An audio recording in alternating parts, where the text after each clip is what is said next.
So Mårten, if you could reshare the slides. Yep. No way. And for the recording, so we started with the general introduction to HX2, and for information on that, please visit the HX2 website and then later on see the slides that we are going to share. Yes, I hope I did the right slides again here.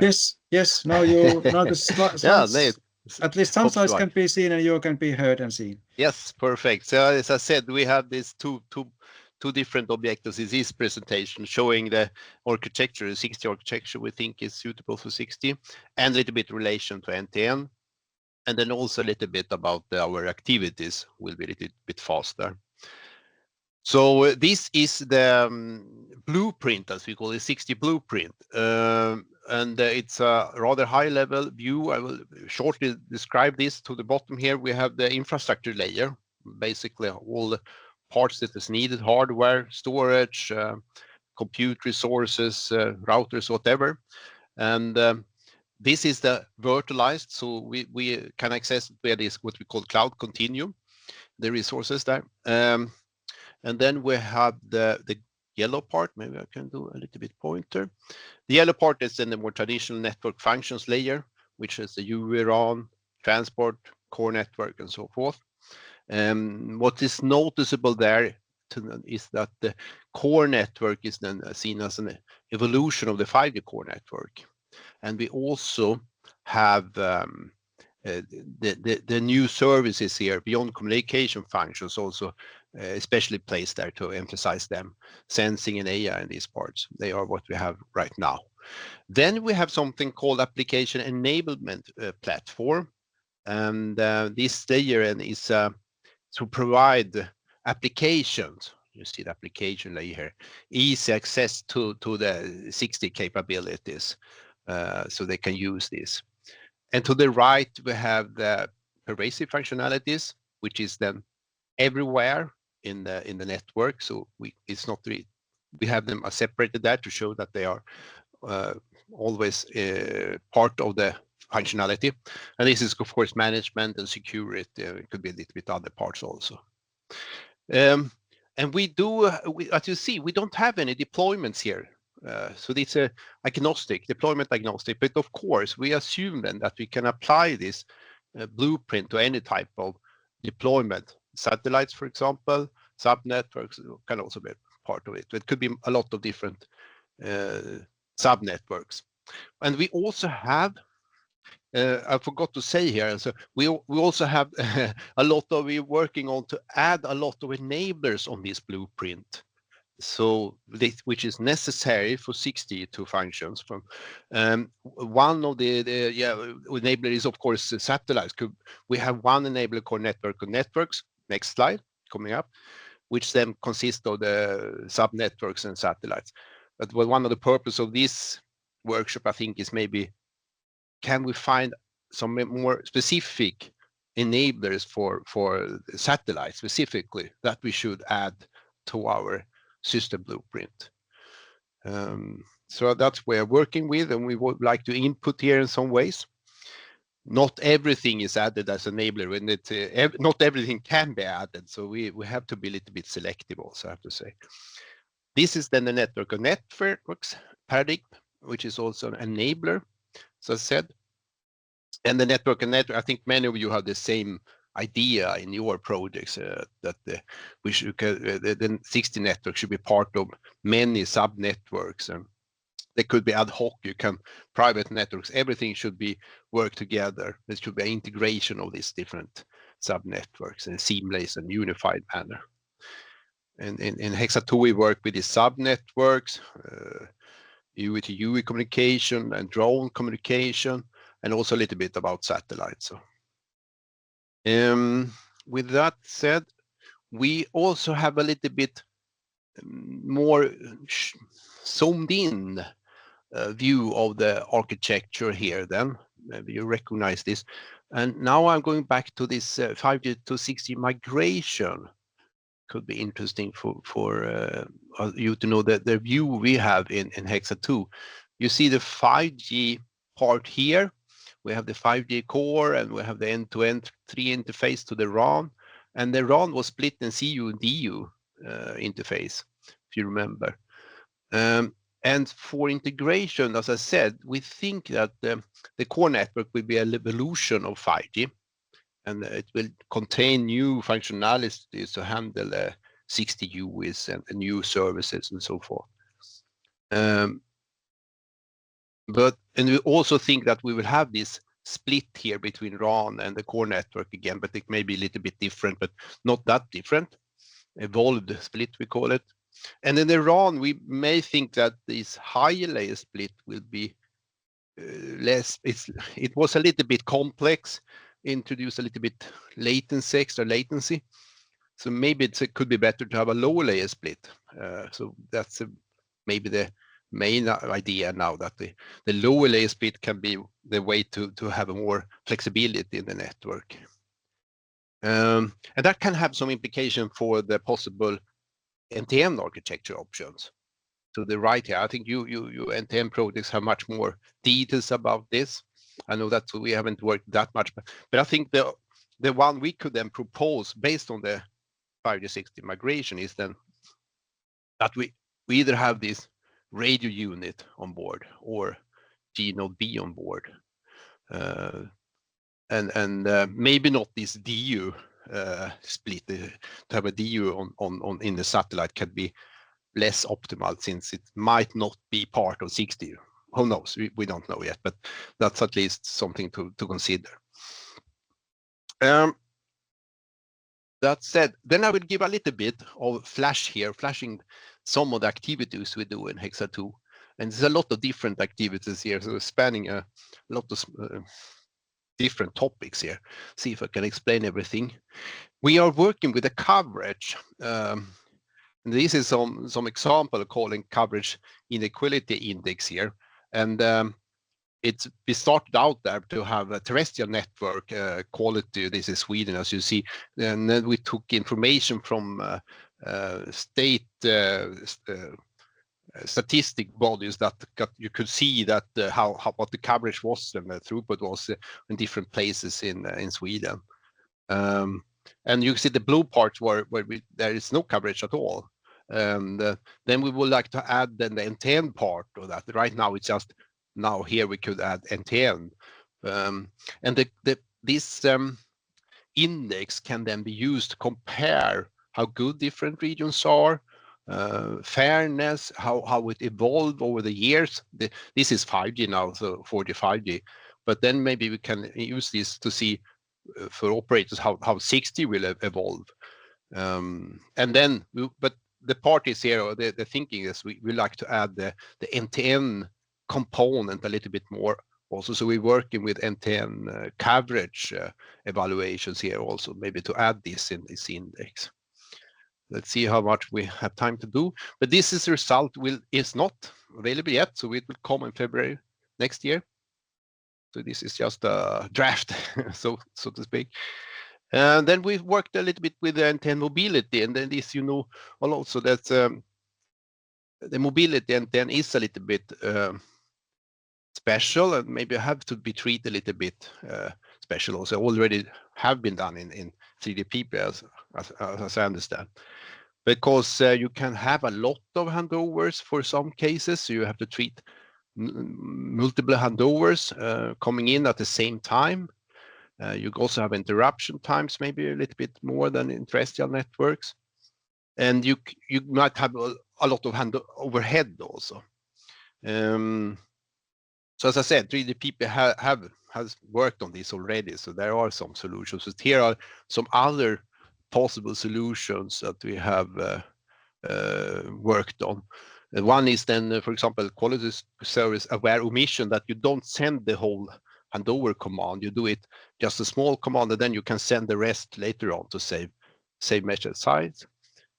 Then this, to avoid that everyone doing handover at the same time, you can just randomize this and do conditional handover. And then you can also maybe thinking of don't do handover, just do cell change with this physical cell identity. You do some smart things there. This is already published result. I think we will have more in coming deliverables also. We also worked with the way if you get some coverage holes and to improve the robustness and reliability of the NTN terrestrial network, using then dual connectivity and maybe switch between NTN and terrestrial network in a smart way to provide better connectivity all the time. And we even have started to work on a flow chart or message sequence chart here. This will come up next February. It's just a draft here, so you see ideas how this could work in a more detailed way. Let's see time here. Yeah, and we also work with spectrum sharing. This is showing then that we're using the same spectrum here in NTN and terrestrial, 2 gigahertz band, and then we evaluate how much different deployments get impacted, the terrestrial deployments.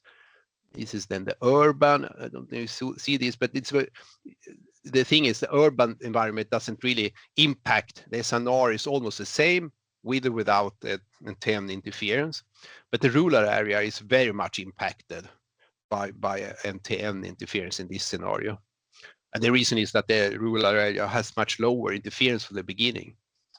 And the urban is more robust to interference, much dense network.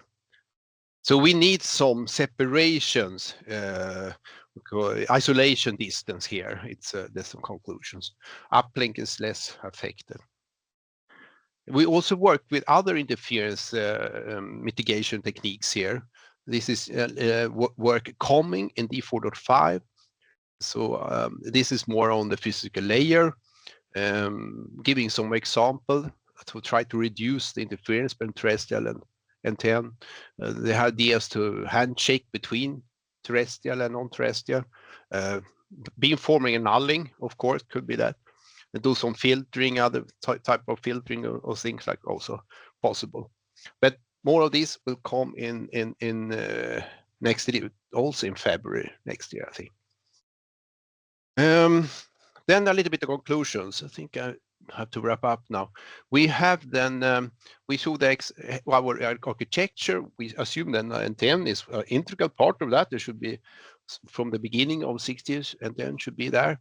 And we think that our architecture actually handles NTN really well, but we might miss some details that we need from you guys, NTN projects here. We have right now the network of networks paradigm also that then also includes NTN, that everything should be integrated into one big network of networks. And we're working with all this, we're working also a little bit with some parts of mobility and coverage, and then coverage and interference and spectrum mitigations techniques also in Hexa2. I think I close here now, so I've spent my 50 minutes. So thanks for that. Any questions? Thank you, Mårten. And in the interest of time, so maybe we try to have the questions in the chat, and there is already a question. I can try to answer the chat also. Great. And then we have a rather packed agenda, so if we try to wait and move forward with the presentations, and would then give the floor to Cristobal to go to the use case domain. Sure. Can you see my screen? Yes, can see the screen and hear you well. Amazing. Perfect. So, hi everyone. I hope everything is going well on your side. My name is Cristobal Vinagrezuniga, and I'm leading the task on use cases and requirements for HX2. So for today's presentation, what I want to do, apart from obviously going through the use cases which are related or rely on non-terrestrial networks, as you might expect from this presentation, I want to give an overview of how we've approached use cases and all the material that you can find in our deliverables. Of course, I cannot go heavily into details, but if I had to choose, let's say, which key takeaway I would like you to take out of this presentation, is that at least you have an idea of what our use cases are aiming at and why. So lastly, this presentation is mainly based on the work that has already been published, but we're still working on further polishing the use cases and the requirements. So if you do have any comments, insights, thoughts, recommendations, everything is welcome. So please reach out, and we'll be happy to collaborate. So for this, you see my email here, or you can also write in the chat, and I'm happy to get back to you to further discuss any opportunities. So as an introduction to our principles within Hexa, of course, we aim at designing a sustainable 6G platform which can deliver as much value as possible. This means that for all the work that we've done, we're considering the three main pillars of sustainability, that is the environmental, economic, and social. And it might not surprise you, but the impact obviously starts at making 6G itself sustainable. So you can think of energy consumption, the materials you're using, the privacy and security aspects, trustworthiness, whether that's affordable, profitable, and so on, but also from an enabling perspective, which is the 6G for sustainability, meaning how 6G can enable other industries, sectors, people to become more sustainable. So examples on this side can be through environmental monitoring, the virtualization of different functionalities, digital inclusion, accessibility, process efficiency, and so on. But then to ground all of these nice aspects and desires, we need a vessel. Therefore, most of the work that we've done is based on use cases. So use cases, again, are extremely helpful as a tool for portraying how the technology will be used in the future and which aspects it will enable. With them, we can work then on extracting requirements, key performance indicators, but also targeting at key value and key value indicators. Lastly, within Hexa, we've worked not only on the technical aspects of the use, incorporating the ecosystem perspectives, which include the business and revenue models, stakeholder identification, and a series of impacts supporting the deployment of the use cases. So in a nutshell, we've been working on portraying how the technology will be used in the 6G era, what requirements and KPIs are needed to pull that off. But also we've been thinking about the larger impact that 6G has in the environment, society, and economy. So going to explain quickly the methodology, as I mentioned, the analysis is mainly use case based, and this involves three main steps or phases, which I'll explain one by one in the next slides. So these are the use case analysis, the business model and stakeholder analysis, and the preparedness for 6G and the sustainability challenges, risks, and mitigation strategies. So the use case analysis as the first step is very straightforward and probably very familiar to most of you. So basically you describe what a use case will be doing, explaining what is the problem to be solved, why 6G is needed, but also describing, let's say, a few example scenarios and deployment aspects. Then each use case has a series of technical requirements and KPIs which will push the technology development. But we've thought of the impacts that these use cases are having in a both detrimental, or the footprints as we call them, or the beneficial effects or the handprints on the three sustainability pillars. These, of course, form a good basis then for the value analysis and the identification of the risks, challenges, and mitigation strategies. Then, as a second step, one of the ultimate goals of a use case is to derive business models, which includes the revenue models. They capture the value propositions that the use case bring to the business ecosystem, but as well as any specific opportunities for single stakeholders. So within Hexa, a new ecosystem level business modeling approach has been developed that is applicable to a use case specific business modeling. And it consists of three main stages, which are the ones that are pictured here in the slide. First is the ecosystem business model canvas, which is a tool to basically describe or to identify the different stakeholders, both on the supply and on the demand side, but also highlighting what are the value propositions that the use case is bringing to the ecosystem as a whole. And of course, as well as the outcomes, which comes with benefits, revenues, pricings, costs. Then the second step is a more thorough description on the stakeholders. So who are the main or the key stakeholders involved in the deployment of a use case, which role they're playing, what's the value that is being added to this particular stakeholder, and so on. And then the third stage is the ecosystem pie, which is basically a visualization tool of all the different stakeholders, which you can see here in the on the, say, the boundaries of the SPI.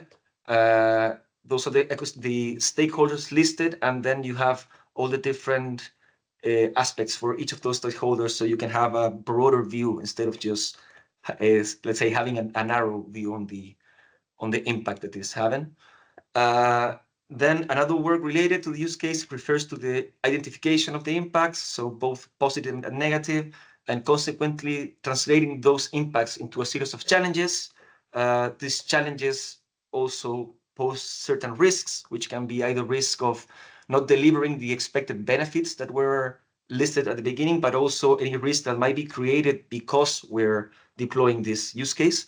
For this, we've also came up with a set of mitigation strategies to reduce those risks, obviously, as well as identifying which stakeholders can apply these mitigation strategies. So whether that accounts for private businesses, for governments, for policymakers, and so on.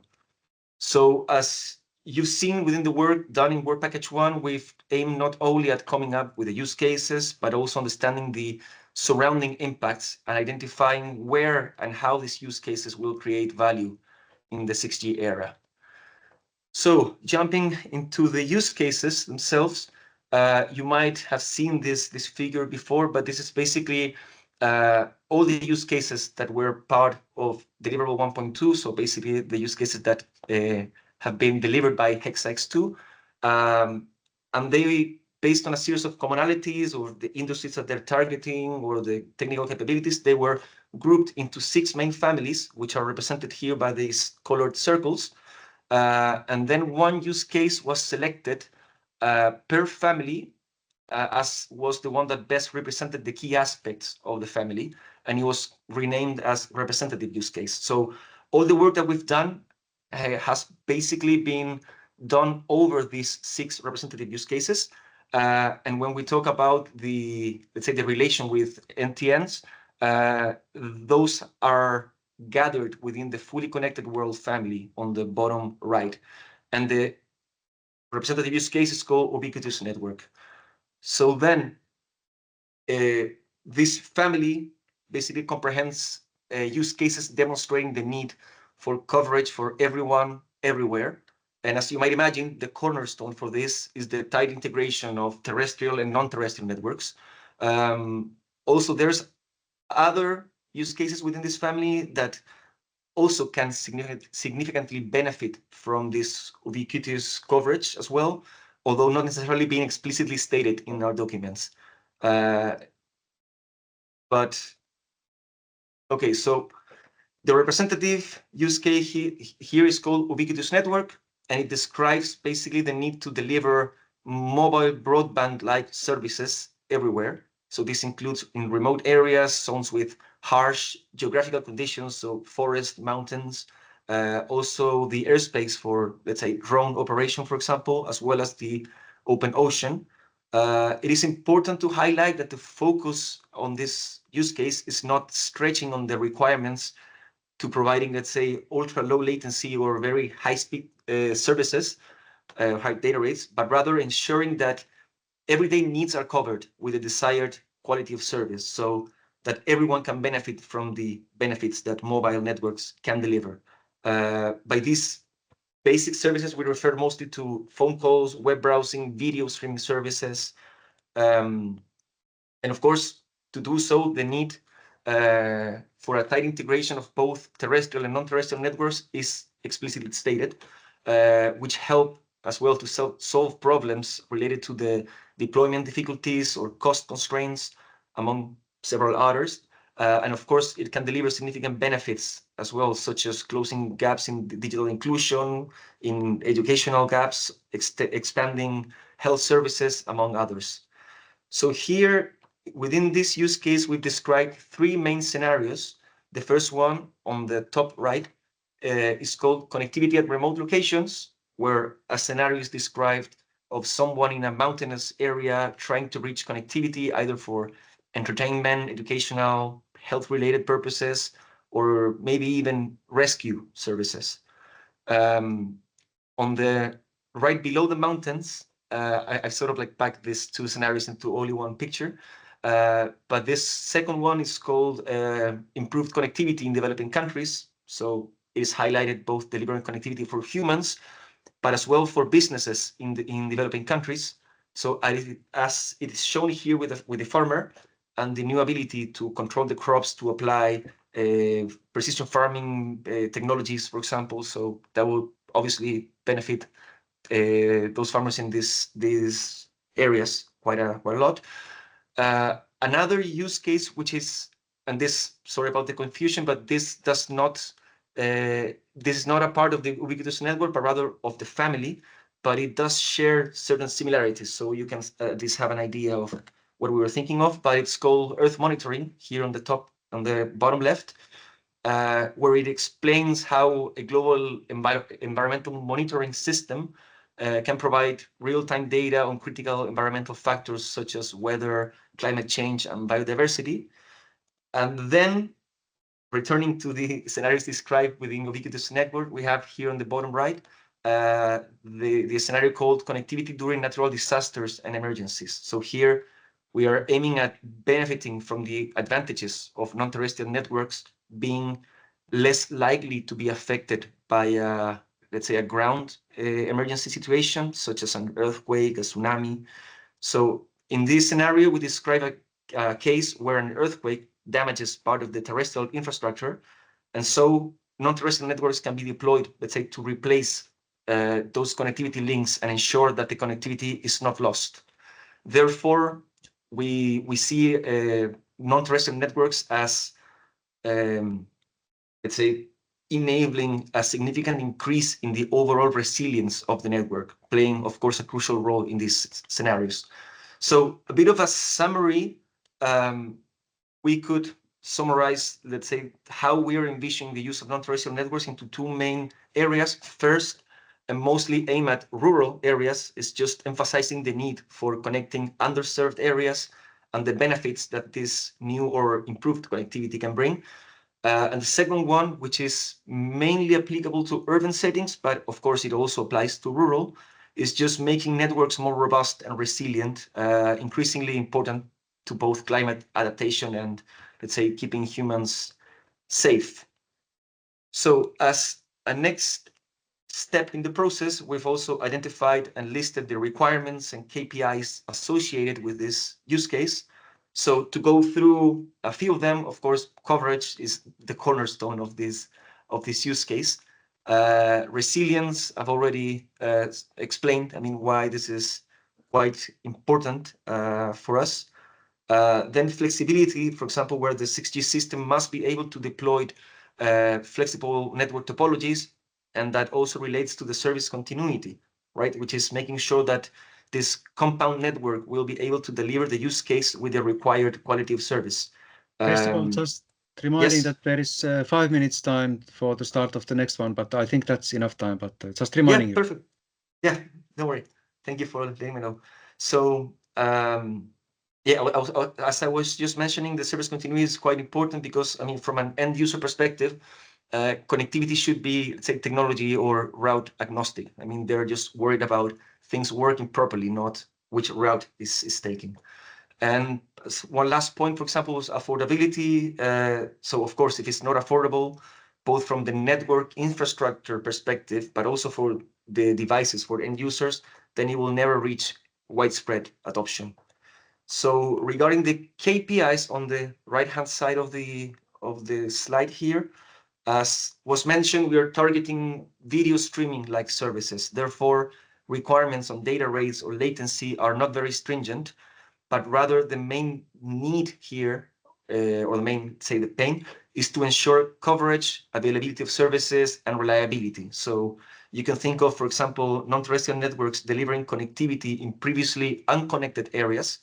Then this is the only connectivity link that these people or businesses will have, right? So therefore, it needs to be ensured that this link is reliable and can support human or business activities. Yeah, I still have a few more minutes. I've already mentioned that we are also, let's say, taking into consideration the main impacts that the deployment of use cases is having in the larger ecosystem. And then, of course, it shouldn't be no surprise that we have considered those in the 3 main sustainability pillars.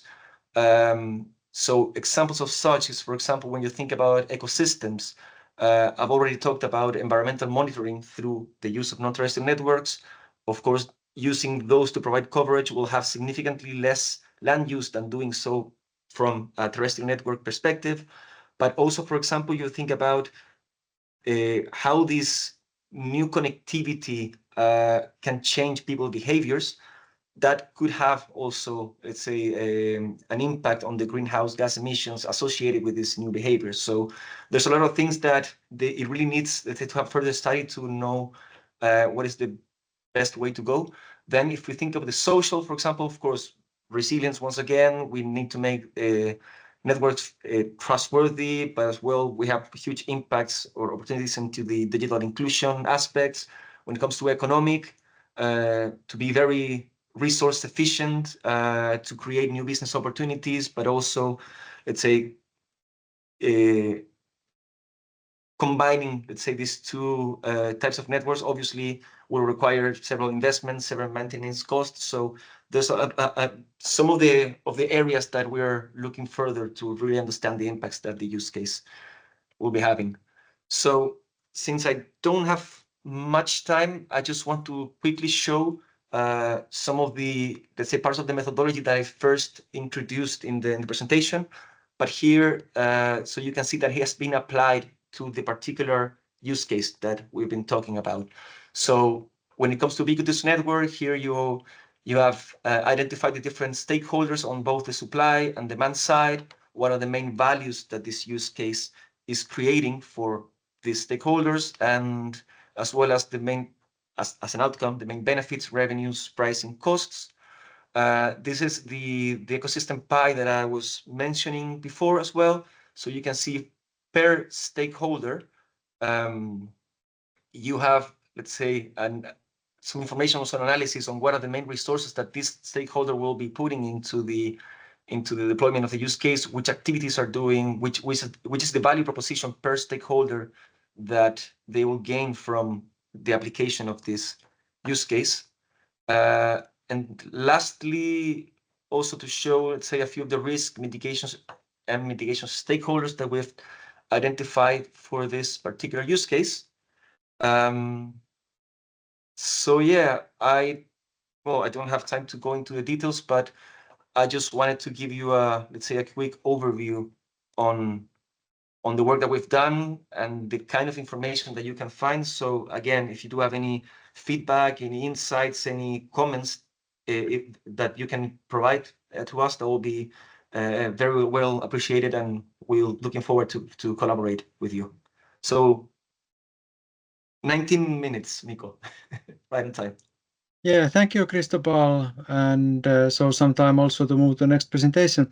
But yeah, we are quite well at scheduled time now, and for that reason, let's aim to have the discussion mainly in the chat for the time being, at least.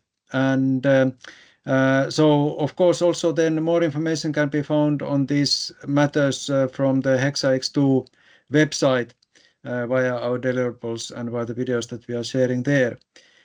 But yes, so please continue discussing in the chat. And now it would be time for the 6G NTN project to make use half an hour for your presentations. So please, the floor is yours.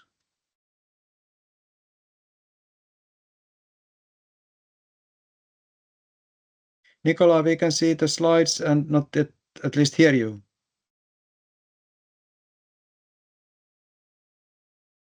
You seem to be muted. Sorry, Yeah, I was muting. Okay, so hello everybody. Hello, Mikko.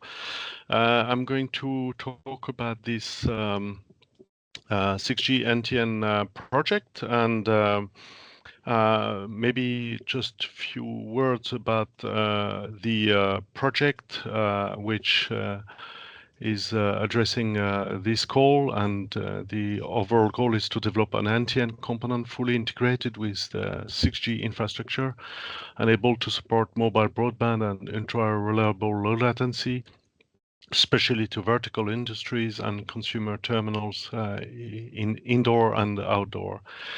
And here are the companies that are part of the consortium.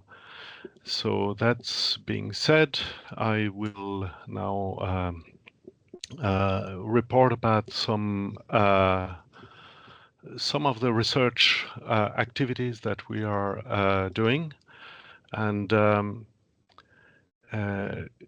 so first I'm going to report about the use case and requirements that we have investigated under the leadership of Orange.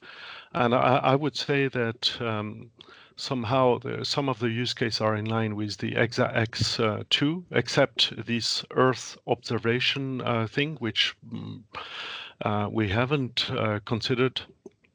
This may be considered, but we believe that the Earth observation is somehow very well addressed with specific and specific purpose observation satellite. However, we believe that there could be some interest to complement with the satellite network in order to enhance the observation of the Earth. However, we don't believe that the Earth can be well assessed with a satellite network only. So this being said, the use case we have addressed are you can recognize this direct communication over satellite in order to address the remote areas as presented by Vinagre and the adaptation to public protection and disaster relief for temporary events. But we have other use case considered like bidirectional data streams in high mobility, like aircraft in and fast vehicle, fast land vehicle, and maybe a railway and so on. Also, another type of use case, is about the autonomous power line inspection and so on. So that has led to identify a number of service requirements, and basically there are some companies are going to submit by tomorrow to 3GPP because there is a 6G study item, some use case proposal based on what has been done in this 6G NTN project. If I can, if for each of the use case we have analyzed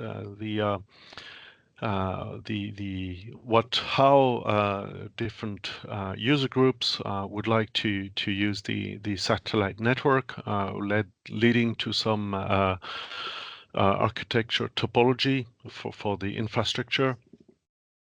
We have tried to involve as many verticals as possible thanks to an ad hoc group, and also all these were a little bit were somehow consolidated with the feedback of these vertical players. I don't want to go in detail with all of them, but these are this is the kind of use case we have considered. And in terms of architecture design and trade-off analysis, our main concern was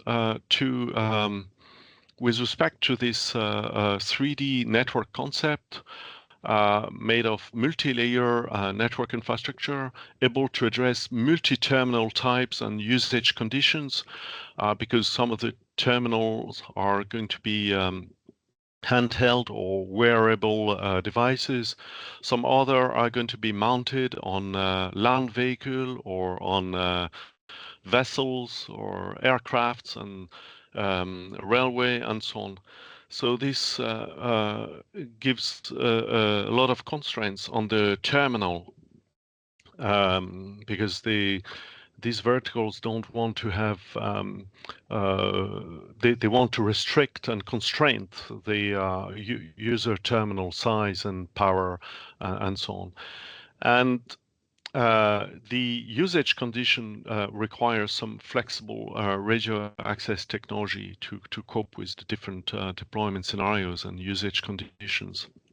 And in line with HEXA-X-II, we believe that it makes sense to unify the satellite and terrestrial network component in order to undertake some joint operation, especially to improve mobility and remove as much as possible the interruption or packet loss during mobility, but also to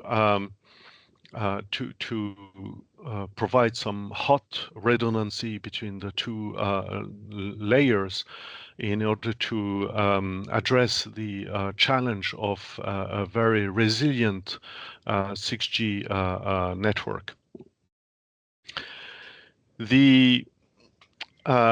We have spent quite a lot of time to see what kind of architecture would be needed, especially at the LEO constellation. I mean, we have a big challenge to minimize the satellite complexity, because satellite complexity will lead into satellite mass and will increase the capex required to deploy a satellite network. So this is very, very important to see what kind of what are possible different options to we could consider. We have, as part of the project, consider two main scenarios. The one addressing handheld types of devices operating in FR1, and the other constellation addressing terminals that with flat panel antenna mounted on vehicles. And the first would operate in FR1, the second in frequency band above 10 GHz. In the project, we have considered that 6G could be deployed in any of the bands allocated to satellite services. However, we had a focus for research purposes on the C band and QV band, because these bands have never been defined and investigated in 3GPP so far. So we thought, as a research project, that would be beneficial.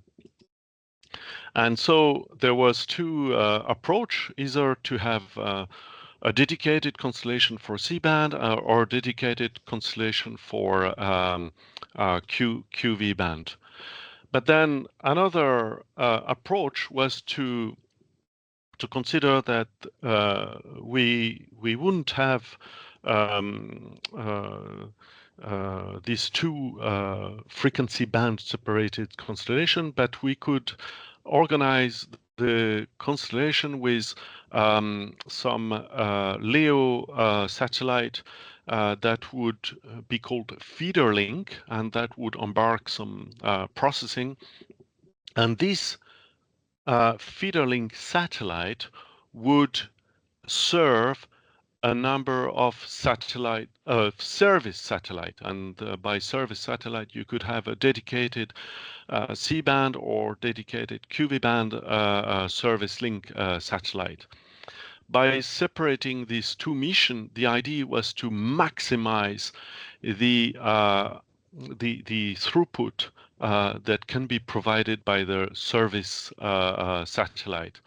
Otherwise, part of the power would be of this C-band or QV band would be eaten up by processing, and therefore that would decrease the throughput and performance of this satellite. So we wanted to explore this, but of course this had some implication on the number of inter-satellite link and the number of satellite that needs to be deployed. So this This architecture trade-off is still ongoing because we are we're continuing the sizing comparison between both approach. So the conventional with one constellation per frequency band, or the more exotic approach, which is feeder link and service link satellite. Another thing is about the functional split between ground and board. Still, because the resource on board are so scarce, what does it make sense to share the 6G system complexity between ground and on board? And you could have a static functional split, either higher layer split, which is ideal for some use case, or lower layer split for other use case. So it means that depending on the use case, there is no one size fits all ideal.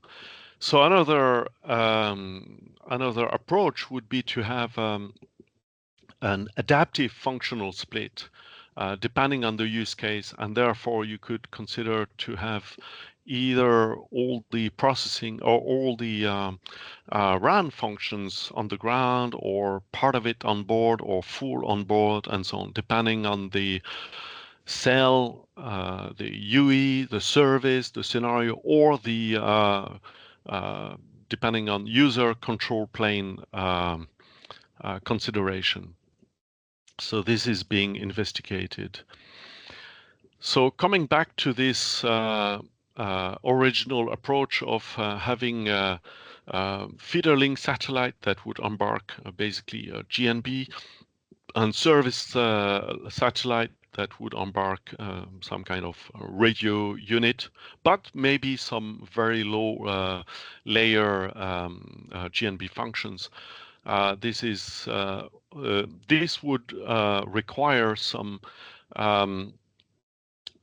capacity to be supported by the inter-satellite link between the service satellite and the feeder satellite, and that could be up to 100 gigabits per second. So what we did after is to consider the sizing of the inter-satellite link, which in the end would require 60 millimeter aperture for the optical inter-satellite link on board the feeder link, and could be a 20 millimeter aperture optical terminal on board the service satellite. And I mean, this requirement of 100 gigabits per second actually has triggered some standardization work that we started in ETSI to explore the definition of a new specification for such kind of optical ISL. In terms of radio access technologies, especially radio interface, we have considered a number of options, and we have compared those options with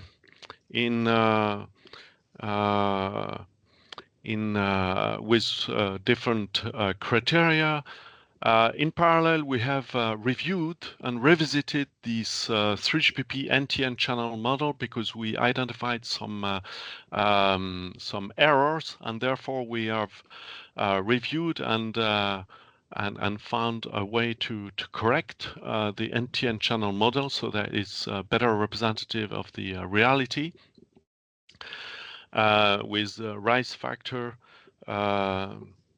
Problem is I don't have the time, so I don't know when. Okay, so there's about 10 minutes time left. So. Oh, okay, great. Bit so more. Thank you, Mikko. So therefore now the rise factor is increasing. The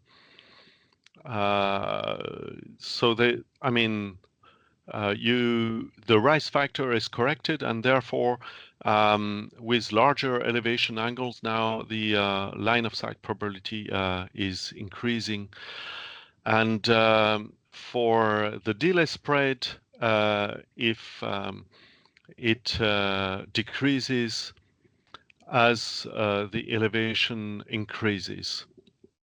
So it's been corrected, which was not the case with the the current NTN channel definition in 3GP. So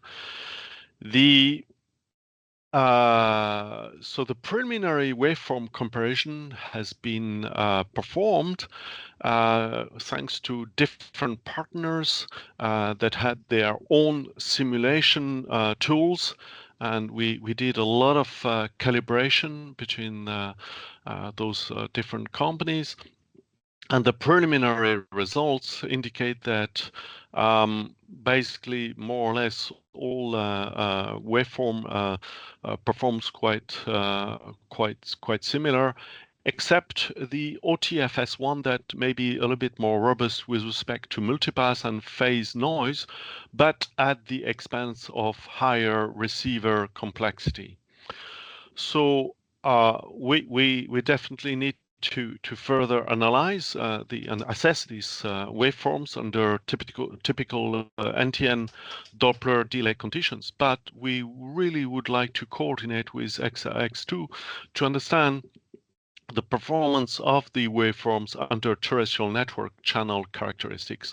So that could help to for us to orientate our work in the future. We also did some work on some AI-based network function optimization in the area of radio resource management.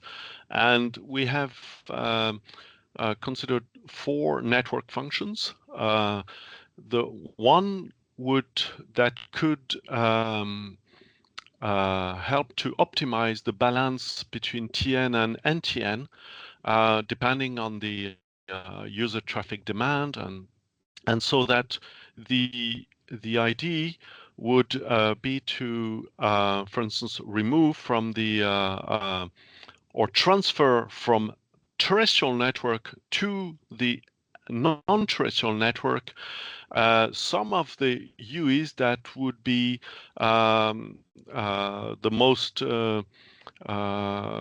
that would have the worst performance in terms of SNR, and because they are in certain places in the terrestrial network, and are the most challenging to serve by the TN, and would it make sense to serve them via NTN?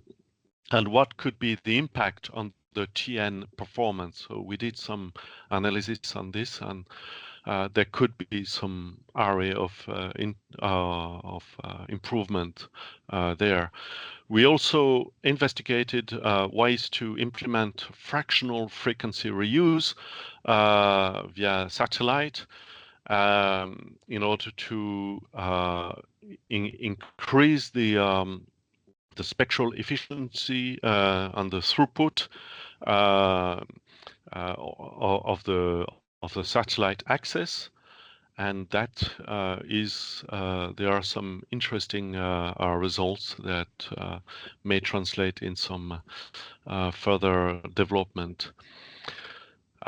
We also made some work on the traffic prediction and how that can be used to better optimize the resource allocation, given that in NTN we have the delay of between what you observe and how you can reconfigure the NTN component to and through traffic prediction you may reduce the overhead radio resources that is necessary to allocate in order to meet the traffic or to support the traffic demand. And the last network function that we have considered relate to link quality prediction and consider AI, ML techniques at the radio interface in order to best mitigate some path loss, free space path loss over time. Additional thing that we did as part of the project was to do some calibration between the simulation tools that were used for the spectrum coexistence analysis. It's true that 3GPP did a lot of work on this in release 17 and release 18, but still there were quite a lot of divergence between the simulators of different companies, and we found out as part of the project that it was due to wrong parameter and simulation understanding, and it took some resources as part of the project to fix those, and this it will be very helpful to undertake some optimized spectrum coexistence analysis, and maybe used to revise or the requirements on some RF parameters at SAN and UE at a UE level in for new bands, for instance. So and maybe improve coexistence using those simulation tools. So although it was not completely planned at the beginning, but this was came out as a very important result and will be very impactful in 3GPP on this. So thanks to all the companies that have contributed to there. And of course, we have considered the usual spectrum coexistence scenarios that were considered in 3GPP, so TN impacting the NTN and vice versa. So there are many scenarios of interference between both component. That the Nico, as yeah, you sorry. didn't have the votes, so now there is 5 minutes time in order to try to, during that time, move to the next presentation. So please continue. Thank you very much. So the next aspect we investigated was the orchestration aspects end-to-end, and we considered a virtualization of the NTN component with assuming that a set of network nodes would be embarked on board the orbiting satellites, obviously constrained in the computing and storage resources, and also the relationship between the onboard network nodes as well as the on-ground network nodes, or between two onboard network nodes is very dynamic. And so it is important to optimize the configuration and the placement of onboard virtual network functions. And so we have we came up with a solution of AI-powered network orchestrator with the architecture depicted in this slide, with AI power network forecasting and a network platform that monitors and configures the network functions.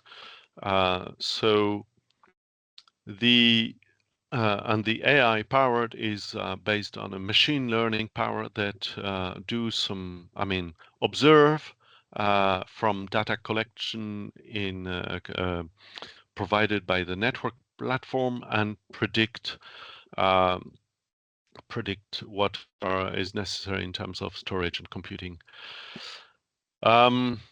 We have developed an emulation network platform with different with a set of nodes, and so we are implementing some monitoring and orchestration function, and this monitoring feeds the AI powered network forecasting architecture.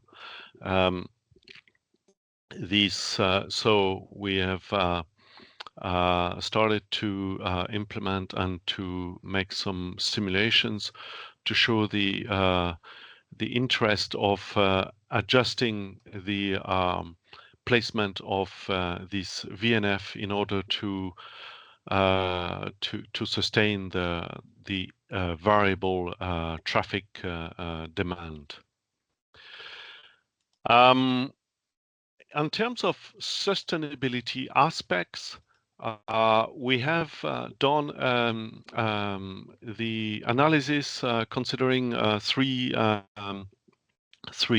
topics. One is sustainability of NTN, of the NTN component of 6G. So what is its footprint and what contribute to the footprint? So we have recalled and analyzed the previous life cycle assessment. We have analyzed all the different aspects related to NTN. And then the second part of the analysis was how could NTN contribute to a more sustainable 6G and maybe offloading some of the traffic to NTN, optimum spectrum usage between NTN and TN, and maybe also optimize the energy consumption overall.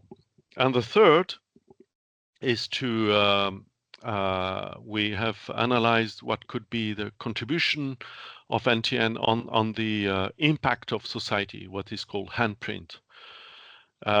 So mainly impact on digital divide and impact on transportation sector that were the focus.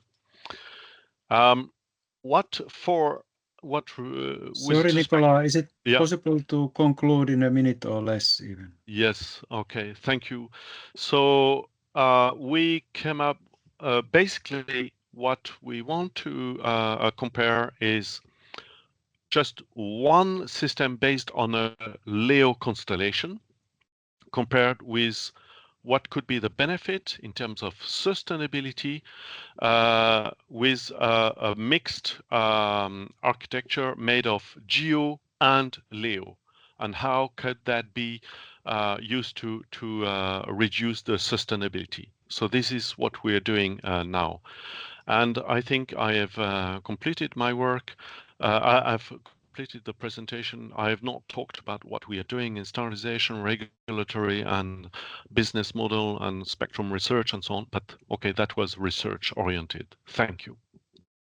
Thank you, Nicola and 6G NTN. And you had an explicit proposal as a request towards Hexa-X-II with these waveforms, and also happy to receive that offline so that you write it in the way you want to express it, and we can then see if we are able to create some more interaction there. But as then the presentations are like fully taking the scheduled time with then leaving unfortunately no room in time for any Q&A. So please continue the interaction then via the chat. And then in the program next would be Ether project to use half an hour to tell about NTN mobility issues and sustainability metrics. So please, the floor is yours. Hello, here Joan from Machucat. Can you hear me? Yes, can hear you well. Good to hear that. Thank you. So let me share the screen with the presentation. Okay.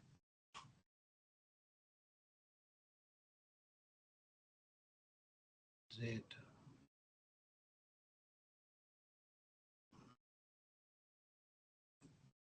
Okay. Okay. Can you see my screen? Yes. Perfect. So hello everybody. I'm Joan from Echucat, as I said, here with Agapi, also present in the meeting. We are going to try to present you a little bit the progress so far that we have done on Ether regarding the architecture and the sustainability that this architecture is working on this project. So we have divided the structure of the presentation mainly in 3 sections. So the first one, we are going to present the overall vision of Ether and the use cases. And then later on, we're going to present the mobility aspects, so how we address the mobility aspects on the orchestration. And then finally, I will give the floor to Agapi to present the sustainability aspect on this development. So regarding the Ether vision, this is the overall view of non-terrestrial networks, and specifically on Ether vision, in which we know. Can you see my mouse and pointer? Yes, Joan, we can. Perfect, thank you. So we have the 3 layers that we already know: the space segment with the GEO, MEO, LEO satellites, then the aerial with the different hubs and UAVs or UAS systems, and then also the ground, the terrestrial system. No? So Ether is mainly addressing different technologies, what we classify about what we call lower level technology, that enabling technology. So the blue ones that I'm going to briefly comment, and then also the higher level technology enablers, okay, which is more related to the specific part of the orchestration. So the low level ones, as you can see, we are tackling all the structure of these 3-dimensional ones. So we can go from the development inside of the satellite, so the flexible payload, which is the virtualization mechanisms inside the satellite.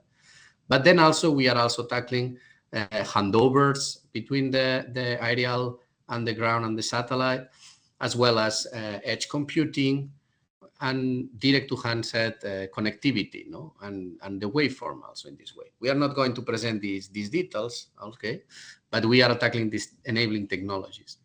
Additionally, we are applying artificial intelligence in different levels in the processing of semantics, so to compress data or to minimize the consumption of the data, then also to manage handover, and finally also as a predictive mechanisms to forecast performance.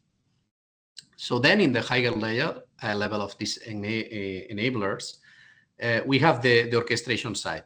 Here what we can see is the Ether orchestrator that we have, that mainly tackles the main 3 things. Basic is the deployment of this network of virtual functions, no? And also the virtual and the management end-to-end service through the virtual also network. And this is powered again with artificial intelligence to perform optimization, that in this case also Agapi will present more details of that. So with this vision, the third project is mainly tackling 3 use cases. The first use case is the provision of delay-tolerant IoT services. So here the idea is, you may well see, if you are aware about also 3GPP progress among the other activities, is to have a sparse constellation, so a constellation of different satellites, but not highly populated, that they can provide this delay-tolerant IoT service. And mainly it is characterized to have not continuous connectivity between the UE and the core network. So the feeder link and the service link are disconnected. So to do that, you need to have these store and forward capabilities. And the main innovations that we are tackling here is to manage the multiple satellites, and this it's called horizontal handover. So in the same layer, how they can manage this handover, as well as deploy this network, narrowband IoT specifically service in the satellites. So we need the orchestration as well as the virtualization in the satellite. And finally, also we are also tackling how to manage and optimize the traffic with this semantic aware information that we were commenting. The idea is to allow the possibility to reduce the consumption in the satellite and in the communications per se with this semantic awareness information compression, no, or handling. This is one of the use cases that is being worked. The other one is the broadband direct handheld device, so the access to that in K-band. So the idea here is that you can have the satellite and the gateway in different components, and the possibility of having the terminal capable to directly connect with the satellite on the other. And also the possibility to have a swarm in this way that allows you to generate this beam, dedicated beam, that allows to minimize or to manage better the access to the mechanism. Okay, so this handheld connectivity requires this dedicated pointing and dedicated management on this way. So the main innovations that we are tackling in this scenario is mainly the distributed beamforming, as I said, by swarms. So this point is one here. Also vertical handover, so you can switch between terrestrial and satellite systems, as well the beamform design and the terminal antenna in this to manage this beamforming. And the goals that is envisioned here is to achieve this 100 coverage and as well as become more energy efficient in terms of handover. This is the second use case. The other use case that we are tackling is the airspace safety critical operations. So the idea is as well is that when you have an aircraft that is get out from the airport, at a certain moment it may reach the oceanic airspace, and that way we know that the infrastructure there is limited or there is a lack on this point. So we need somehow to keep this infrastructure to have the connectivity of the aircraft during all the time. So leveraging on upper layers, so aircraft as well as space segments could help to have this situation. So here is the use case that we are going to do that and how we can manage this. So the main innovations, as I said, again, is the vertical handovers because we change between aerial and satellite, but then also there is the edge computing that can be leveraged, as well as waveform. An important thing is the predictive analysis and the performance optimization, because the routes between the different non-terrestrial nodes, it's also useful depending on the traffic of each aircraft. And in this case, the main KPIs is as well keep the coverage, so available this coverage among all the trajectory, then keep the integrity of the data and the situation better, and finally also to keep to this energy efficiency goal, a reduction of that. So those three are the main use cases. And to do that, we have performed the different technology enablers that I commented before, and we are working on this part. But let me go to address the first aspects that we are commenting is the mobility management in this ether aspect.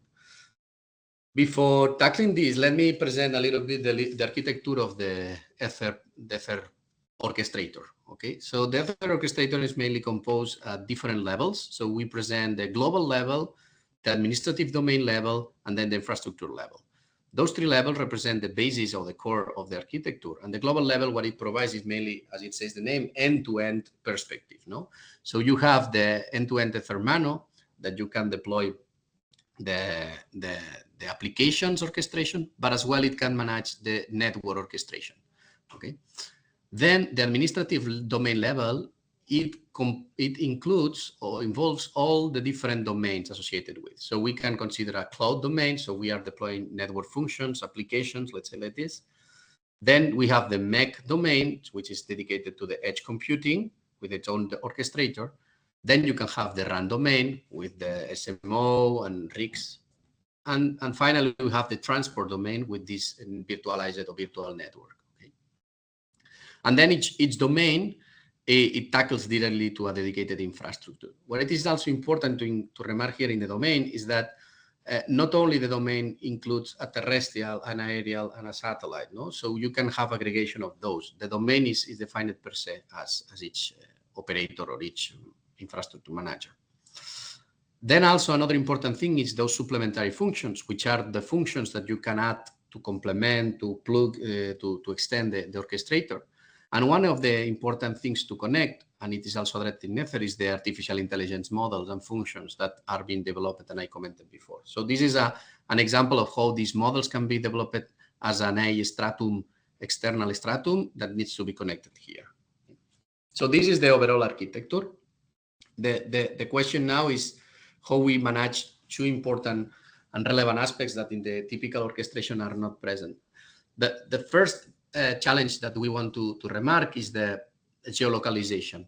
So when you deploy any kind of, or you try to orchestrate a network, some of that, somehow you are not clearly you don't include the information about any target area or something like that. Maybe you refer to a cloud because it has some performance and you can move the different network functions according to the resources.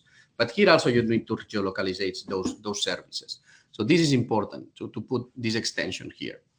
The second is the mobility per se, as I commented.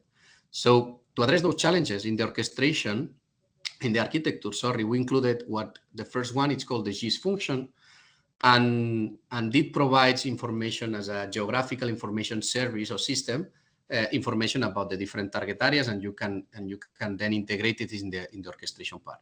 And for the mobility, we have followed with a more hierarchical structure that I'm going to present later on to manage the different or the variability of the different mobility patterns.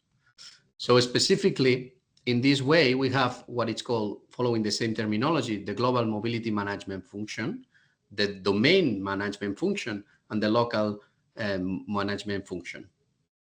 The idea is that the global mobility management function is able to get information about which is the target area or the different target areas that you need to deploy the service. And then regarding among the different domains, so that means also cloud, RAN, transport, as here as an example, it keeps the service in that target area and gets all the information about the mobility to maintain this service among that. That means that it needs to coordinate and orchestrate, let's say like this, the different DMMF, so the different domain ones. Each domain is responsible in that way to manage the mobility in that domain. So if there is satellites and aerial that are part of this cloud infrastructure, in this cloud system domain, you can integrate this with this DMMF. Finally, the local management function is responsible to understand the mobility of the satellite per se, or the aerial, so the pattern. So in satellite, you can propagate with orbit propagation, in aerials, maybe other things, etc., etc. So with that, splitting in this hierarchical approach, you can coexist with this heterogeneity and as well to try to manage all these points. Regarding the implementation of the mobility and geolocalization, what we have done in this architecture, so far I've presented the architecture, and now for the implementation of the design that we have worked, is we have some cases to use the HC framework, okay, here, the HC framework, the Mano HC framework, in this case for Kubernetes. And we have extended this with a GIS function, as I commented, and then a satellite mobility manager, because in this case, we have developed a local mobility management function for satellite case. In this way. So for the GIS function, it is not a major change. It's just to store the spatial information, as I said. You can install it inside the Mano. In our case, we use the OSM, or you can do it outside, and you can have the different regions. And this is information to connect directly to the mobility manager that I'm going to present later on. And at the end, you have that. So you have the back end, so all the data stored, and then a potential front end that you can use. So for the mobility management, in the satellite case, we have based our technology on Kubernetes in this part. So we have the OSM as a high level, and then Kubernetes as a more lower level. And the idea that we have developed here is to try to provide mechanisms to manage the life, the NFY life cycle, as well as the migration without modifying Kubernetes. And this is an approach that we are following that is based on generating a new pod. In this case, the worker could be a satellite or is a satellite. We have a master node that is centralized. The pod is propagating the orbit and is managing this orbit, and it provides information to the master with following the high availability or the scheduler. It can also deploy the different functions according to that. So that helps to scale the different functions among the target area, because this information is here, the information of the target area is included here in this part. It's because we define a metric that is distance-based, or according to the target area, that decides when to deploy it or not this function, okay? And that also helps to manage with the multiple workers that you may have. So with this, some preliminary results that we have with a simulated environment, we simulated a constellation, in that case, Starlink, some satellites, not all of them, and we put a target area. And we deployed the system in another environment with, as I said, with the technology of Kubernetes, OSM, etc., etc. And we have evaluated, as we can see here on the top, in a window that we have with a target area, so the yellow line, if we can deploy a specific service. This service, it was just a bend pipe, just as a testing service, no? So it takes the transfer. So we can see that there is a setup time that you can raise up, and then the CPU usage, it remains stable during the execution of this service. So we can see that the service is being consumed between two users, so they transfer data among that, and we can see that this remains more or less stable according to the contact also characteristics. And then finally, when the windows get out, then I close. So that's why the CPU I raise up, I close to the satellite, I turn off the service, and that goes.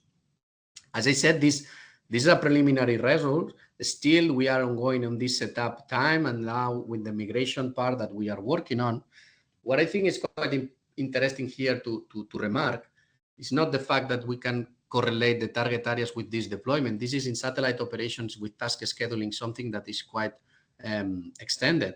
What I think is quite important here is that the technology that is being used is not a custom or ad hoc, is an open source implementation, and we follow also the ETSI framework. So we take the terrestrial technology and we adapted it without any source code modification to be able to execute in these kind of scenarios. And it works with those preliminary scenarios, and we are still working on that points. So this part of the mobility is everything that we present today. So regarding the sustainability, I will give the floor to Agapi. So if you want to present it, go ahead, Agapi.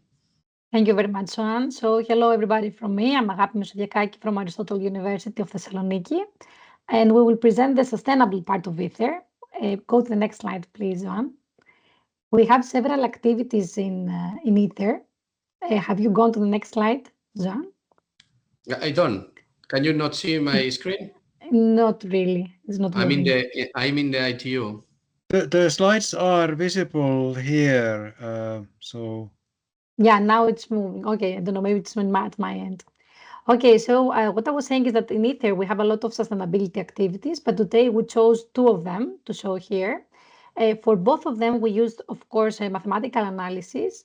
You can see, I'm not going to go into details, but you can see that for the channel modeling and also path laws, etc., we are based on on references by ITU in the path laws case, accounting for rain, gas, fog, and scintillation attenuation, for example.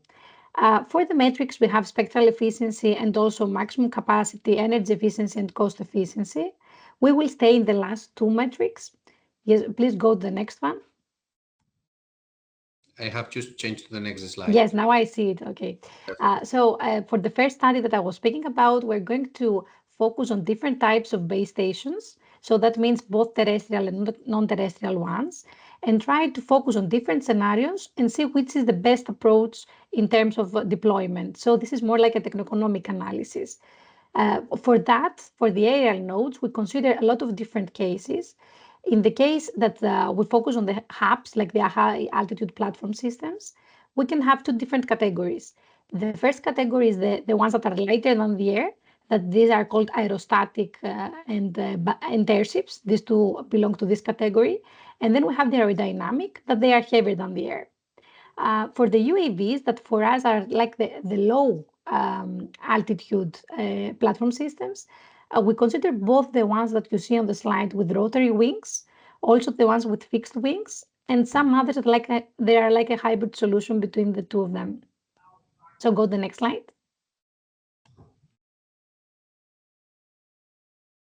I don't see that yet. Yes, now I see it. So we performed an analysis, actually a performance evaluation for that.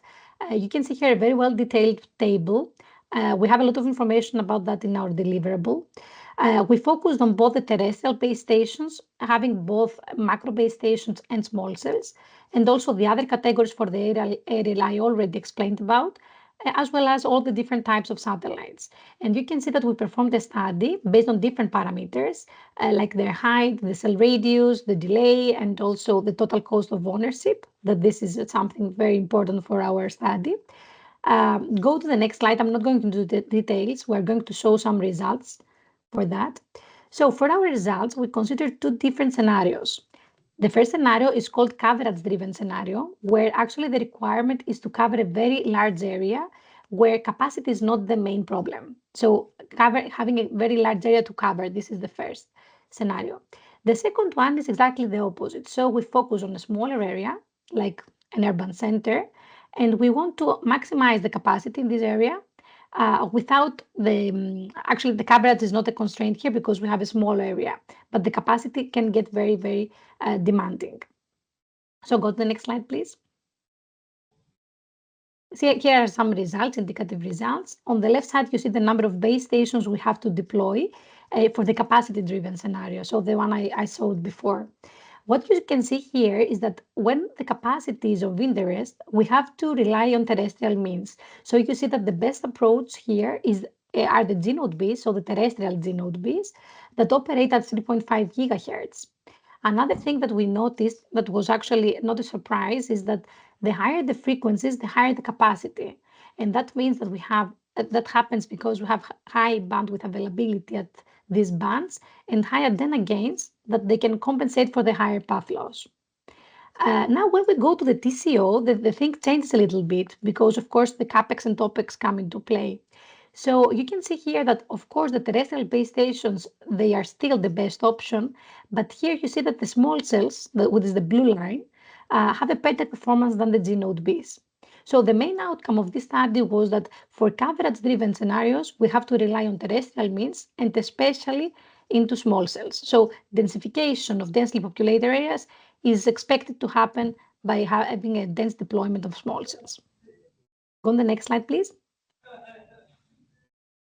But if we go to the coverage-driven scenario, then the things changed completely. So here you can see that the aerial and space nodes have much higher, much better performance than the terrestrial ones. That happens, of course, because the higher the altitude, the higher the coverage area. I'm saying again in scenarios where capacity is not a big problem, so in not so densely populated areas. Of course, the higher the frequency, the lower the coverage, as expected. So we can see that relying on aerial and especially on space means is going to be the way forward. And if we go to the TCO, where CapEx and OpEx are taken into account, especially the LEO satellites operating at the 28 gigahertz are shown to be the best option. Actually, here, the second best option are the hubs that operate at a much lower, at 2.1 gigahertz. And as a main result of this study was that for coverage-driven scenarios, where cover a very large area is the main issue without the capacity being very demanding, we have to rely into aerial and space means. So combining both things, we come up with the solution that hybrid solutions are needed because we have a mix and match of requirements all over the world. So hybrid solutions are needed to cope up with both of them at the same time.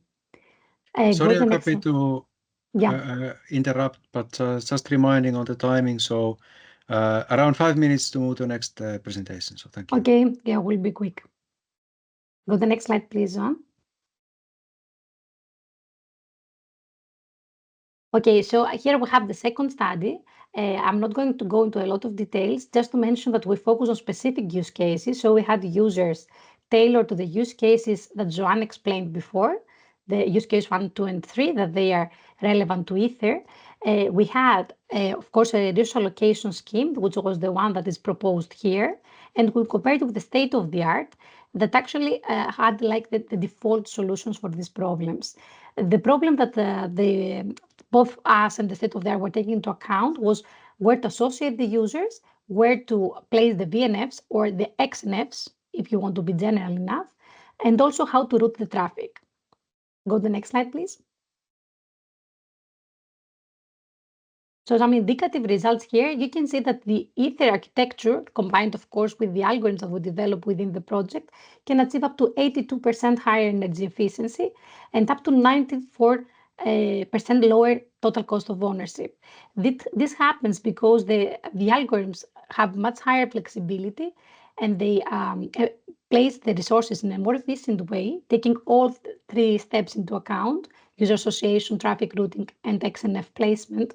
And as a result, we deploy fewer physical machines, fewer number and base stations. So that means lower OPEX and CAPEX, and eventually lower total cost of ownership. So the main outcome here is that the Ether 3D architecture achieves a very high energy and cost efficiency performance. And go to my last slide. So the main takeaways for both our presentation with Joan today is, first of all, that the Ether architecture has been defined with the required features. The manual adaptation has been proposed and addressed.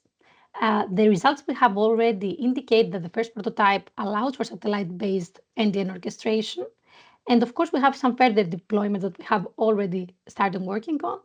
These include multi-satellite scenarios to manage service migration, multi-service provision and dynamic reconfiguration, and of course, we have some parallel standardization activities. Regarding sustainability in the second part that I presented, the main outcomes, as I said before, is that for capacity-driven scenarios, we will rely on terrestrial means, while for coverage-driven on non-terrestrial ones. And that's why we expect to have hybrid terrestrial and non-terrestrial solutions for really sustainable 6G networks. And we also performed the study for the Ether architecture tailored to the use cases of Ether, where we saw that high energy efficiency and cost efficiency is achieved. So that's all from us. Thank you very much.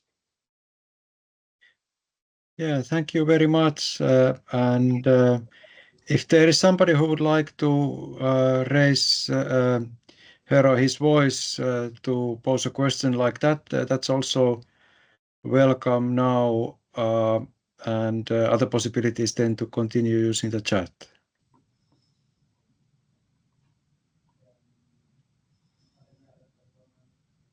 Just a quick question here. Maybe you said it in these simulations, capacity simulations. What was it? What type of scenario was it? A densified network, or was it a rural area network? I didn't get that. Yes, thank you for the question. We had two different scenarios. The coverage driven was about a very large area where you just have to focus on covering the area without a big capacity was not a problem there. And the other way around, we had also capacity driven, that the capacity was starting from, let's say, 5G related values and going up to 6G. So we had some enormous in the end. And we're checking how the deployment changes. But you saw you had some total data rate on the x-axis, but maybe you didn't have number of users, or how did you? It's actually it's our area capacity, yeah, so per square meter. Yeah, okay, yeah, then I get it. Thanks. Okay, thank you once more, and time to move forward with the project presentations. And then it would be giving the floor to 5G Stardust to tell about air interface and multi-link and network control aspects. So please, the floor is yours.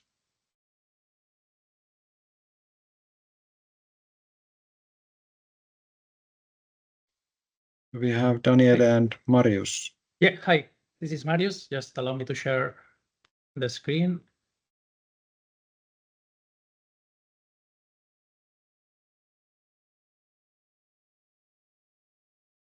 Okay, now sharing. Hope you can see the slides.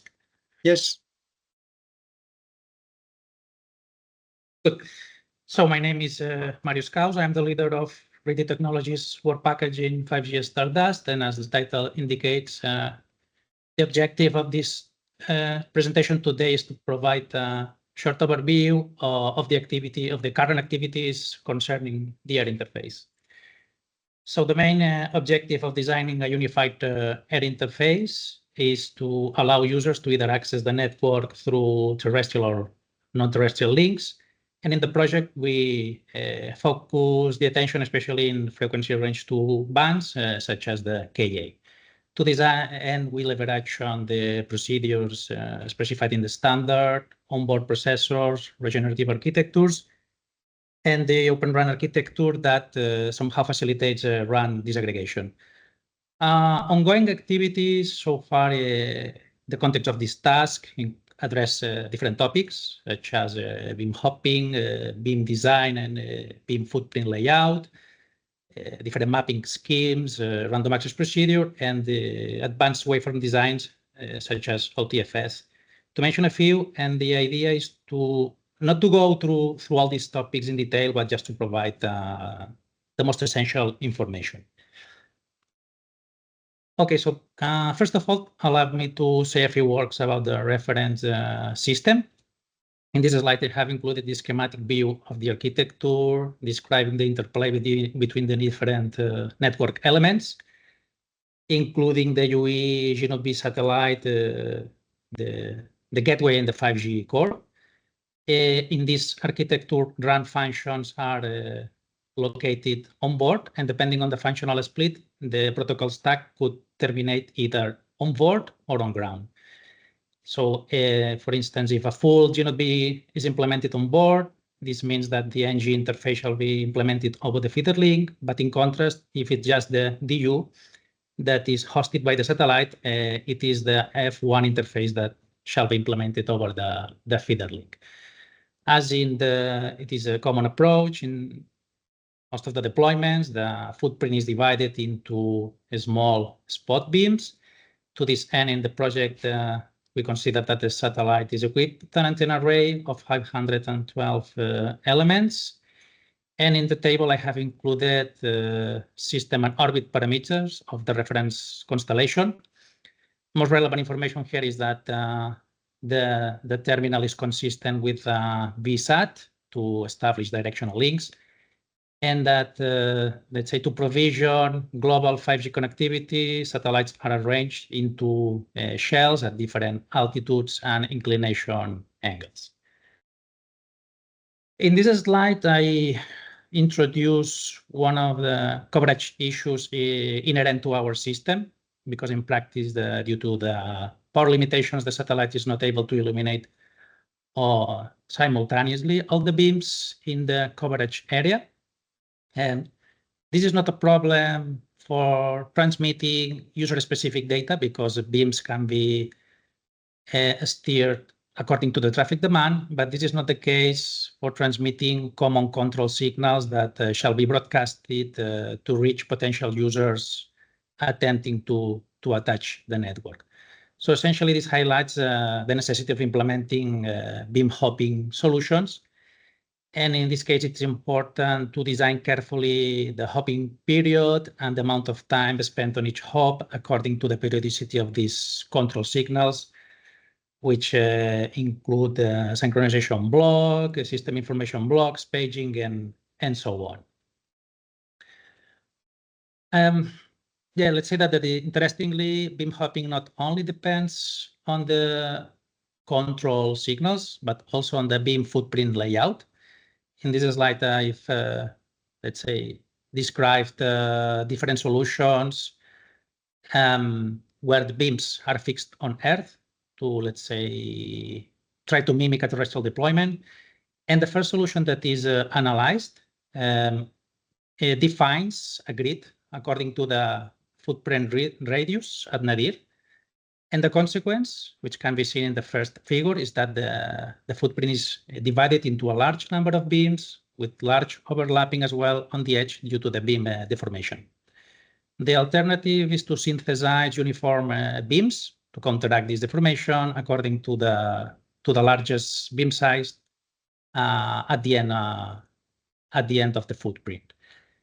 And the main findings have been summarized in this table. So the conclusion is that by deploying a dense grid, the EIRP is preserved across the coverage area, but we need a lot of resources to sweep the footprint. By reducing number of beams, somehow less resources are needed, but EIRP is reduced. So currently we're investigating how to make these beams wider, preserving to the highest possible extent the antenna gain. Let's say that to find the optimal trade-off between the beam size, the required SNR, and so on, we are monitoring also what is happening in 3GPP concerning this coverage enhancements. And well, to get in the end, if we obtain similar parameters and configurations, and although this is an ongoing activity, so far we can see that we're pretty much aligned concerning the number of beams. Yeah, it is around 700 and 800 approximately, the baseline. Okay, in this slide, I try to illustrate one of the aspects that are left open for the implementation in the standard, which is how to map the 5G new radio cells to NTN beams.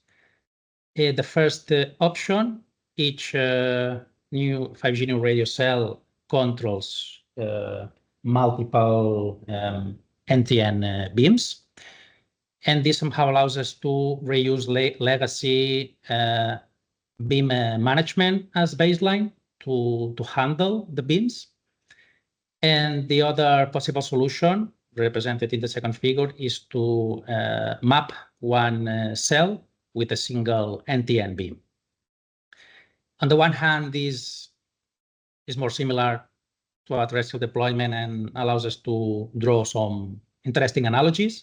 But on the other hand, mobility across the footprint will be handled as a handover, which might increase the signaling with respect to the beam management procedures. So initially, we are giving more emphasis to the first option in the project. And in this case, let's say to facilitate the beam sweeping and beam alignment, the beams are transmitting a different block within this synchronization burst. And however, in the standard, only up to 64 index can be used, which means that up to 64 beams can be managed. So here the fundamental question is how to map this 64 index into hundreds or even thousands of beams in the field of view. And the proposed approach here is to map these 64 into a rectangular blocks, as the second figure shows, and try to repeat these blocks in latitude and longitude directions. And the idea here is to manage each block or cluster as a cell. Interestingly, let's say if the number of clusters is equal to the number of active beams, at least we ensure that we will have one active beam per cell in order to avoid discontinuous transmission and reception. And yeah, in any case, this is an ongoing activity as well that is related to the beam design and then the footprint layout. And finally, just allow me to say a few words about the random access procedure, which I believe this is another important aspect to analyze. So let's say the basic principle to reuse legacy procedures in the standard is to assume that the UE can compensate the delay and the Doppler effects that originate from the orbital motion. And to facilitate this compensation, UE exploits GNSS information and the satellite ephemeris that are broadcasted, which essentially include trajectory and velocity. Let's say we have analyzed the case when GNSS service might not be available, which might happen in some situations. And yeah, in this case, alternative positioning methods shall be considered. For instance, exploiting LEO constellations as opportunity signals. And however, well, depending on the situation, in the worst case scenario, the UE could only have one visible satellite. And in this situation, the user positioning error could be in the order of kilometers. Then the random access procedure highly likely will fail and the attachment will not be possible. So to try to overcome the situation, we have investigated more robust, let's say, preamble designs and detection schemes in presence of user positioning errors, so that we do not assume a perfect delay and Doppler compensation. Numerical results show that, well, we are able to achieve a misdetection probability of 1% at a low SNR range, which is somehow satisfactory performance. And the only thing is that, well, this format is not currently supported in the standard because it may be needed to extend the cyclic prefix and the guard interval to protect already synchronized users. So yeah, this essentially brings me to the end of the presentation of the first part. So now if there are, we can move to the next, or in case there are questions. I would propose to move to the next one and prefer chat for questions for the time being. Well, leave the floor to Daniele. Yes, okay. Just 1 second, I'm going to share. Okay. Oh, sorry. Okay, should be able to see. Yes. Okay, just 1 second. Okay, where is the mouse? Sorry.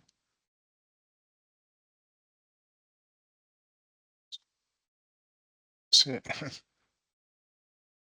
Okay, sorry, but okay, sorry. Okay, so in this part, I'm going to talk about you on the other aspects, on the networking aspects, in particular by focusing on multi-link network control aspects that we have taken into account into 5G Stardust. So I am Daniele Tarchi, and I am leading the task 5.2. Just to introduce you a bit, WP5 is the working package dealing with networking aspects, and what I am leading is the task 5.2 that is on AI data-driven network management and the slicing. So what we have done during this period, basically the content I'm going to show to you is mainly related to the activity we have done up to the end of June of this year. That is the preliminary report on AI data-driven networking QS management. So what was our goal in this framework? Our goal was that of defining a proper framework for the networking management for the 5G Stardust architecture. To this aim, among several possible options, we considered as ORAN as the reference framework to be used for setting up the network management framework, where in particular the work that we have done and then that I will show to you in the next slides is that of defining which are the elements that we are going to use and how to extend them to the case studies, to the case under study. So what we have done is that of defining an end-to-end architecture by considering the impacts of different elements, and in particular, we have considered both direct and indirect connectivity scenarios. Moreover, both non-real-time and near real-time processes have been taken into account by considering which are the main elements that should be managed and how they can be integrated into the networking management framework. Finally, we also proposed some possible options for how the controller should work, and also by going to understand how could be the impact on the machine learning blocks. So let me go ahead. Okay, here, sorry, are a bit, let's say, small-sized figures. However, the first part that we did was that of trying to understand how the ORAN-based end-to-end architecture could impact on the proposed, on the scenario we have considered. So basically, we derived two possible connectivity scenarios, direct connectivity and indirect connectivity, where the main difference is that in the direct connectivity, the users are directly connected to the satellites, while instead in the indirect connectivity, they are interconnected through an IIB node. And in particular, in these slides, what we have done was that of trying to have a sort of exercise to understand which are the main elements of all the possible elements that could be considered in our scenario, and how the different network functions can be deployed into the specific scenario. So basically, this is a sort of let me say, generalized framework that includes all the possible options that can be considered.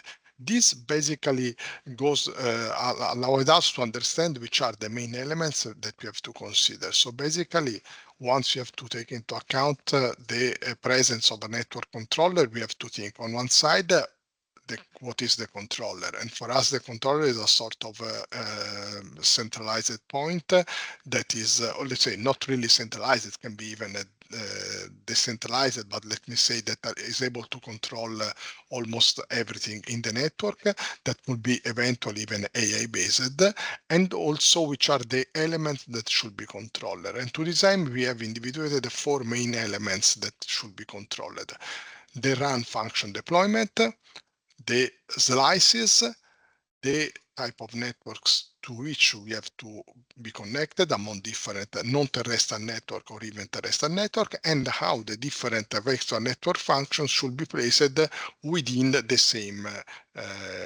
layers of the network.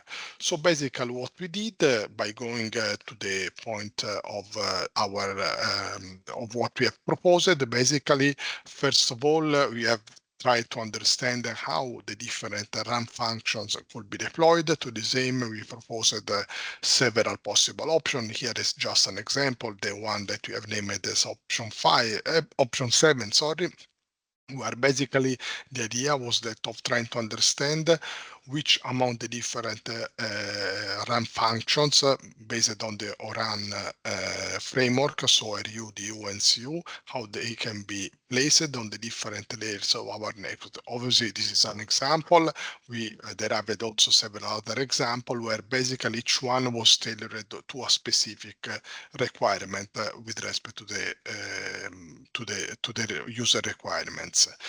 Then after this, what we did was that of trying to understand within such an option how the different network function could be deployed. So basically on one side, we have the possibility to deploy the different run functions among different nodes within the same layers, as an example on the left. And also at the same time, what we have tried to understand is how the different core network functions instead could be deployed by considering the presence of different segments in the network. After this, the other element was that of trying to understand how the network slicing is going to impact. To the same, we consider the possibility to deploy different type of slices among the dedicated and shared slices, where the main difference was that of trying to understand how the different network function could belong to different services or not. So in order to have some common function among different services. So this, at the end, drove us to the definition of a proper controller framework. To the same, what we did was that of trying to understand on one side whether it could be possible to implement a sort of traditional optimization solution, where the traditional one means that the one not using any AI node. And in particular, to the same, we have developed still by starting and using ORAN as the starting point of our work, was that of trying to understand where such optimization blocks should be placed. Then to this end, we have individuated them in both non-real-time and near real-time RIC, since are those basically the elements where the optimization should be included. And then finally, it draws me to the end of this presentation that basically is the next point. Also in this case, we have developed several possible options. Here I'm just giving you an high-level view of what we did. That was that of trying to understand whether machine learning function could be implemented and where. So basically what we did was that of trying to understand how machine learning functionalities could be split into different sub-blocks and understand whether such nodes could be, such functions could be implemented or on the or run non-real-time RIC or on the other side on the near real-time RIC. Then, given this, what we did was that of trying to understand if those functions could be finally deployed on one node or another one with respect to the chain of nodes in end-to-end fashion in the considered framework. Okay, so this drives to the end of this presentation.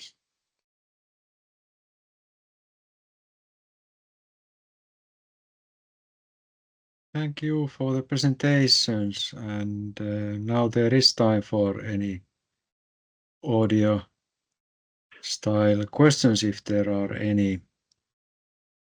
Mårten again. I have a short question about this cell mapping a couple of slides ago and SSB multiplexing.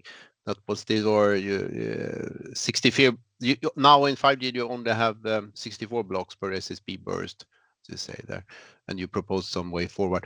So have you considered the overhead or something that will be if you don't do anything, and if you do it with your, have you any analyzed it in overhead terms? The overhead of different deployments of having, you mean one? Yeah, for many cell antennas. handling just one beam or more. Yeah, well, in terms, it has an impact on the mobility, I would say, because across the footprint, if the terminal moves across the beams, this will be handled or triggered by an layer 3. Let's say it will be handled as a handover. Otherwise, if it's between or across beams handled by the same cell, could be triggered by L1, L2, which is within the framework of beam management, and less signaling should be involved. So that's one of the but you drivers. haven't done it since you have so many beams. I mean, you seem to consider that there will be. Is it something you have to deal with for NTN, that you have to handle this extreme amount of beams per satellite? Yeah, I guess you have you indicate that, but I was just thinking that how the overhead would look like if you didn't do anything, or maybe it doesn't really even work. Yes, still we have not estimated the percentage of overhead. Yeah, but thanks. Good point. This is something that we need to include for sure. Yeah, but very interesting. It's an ongoing activity, so any feedback more than welcome. Yeah. You know much more than me here. Thanks for the answer. Yes, sure. Very interesting.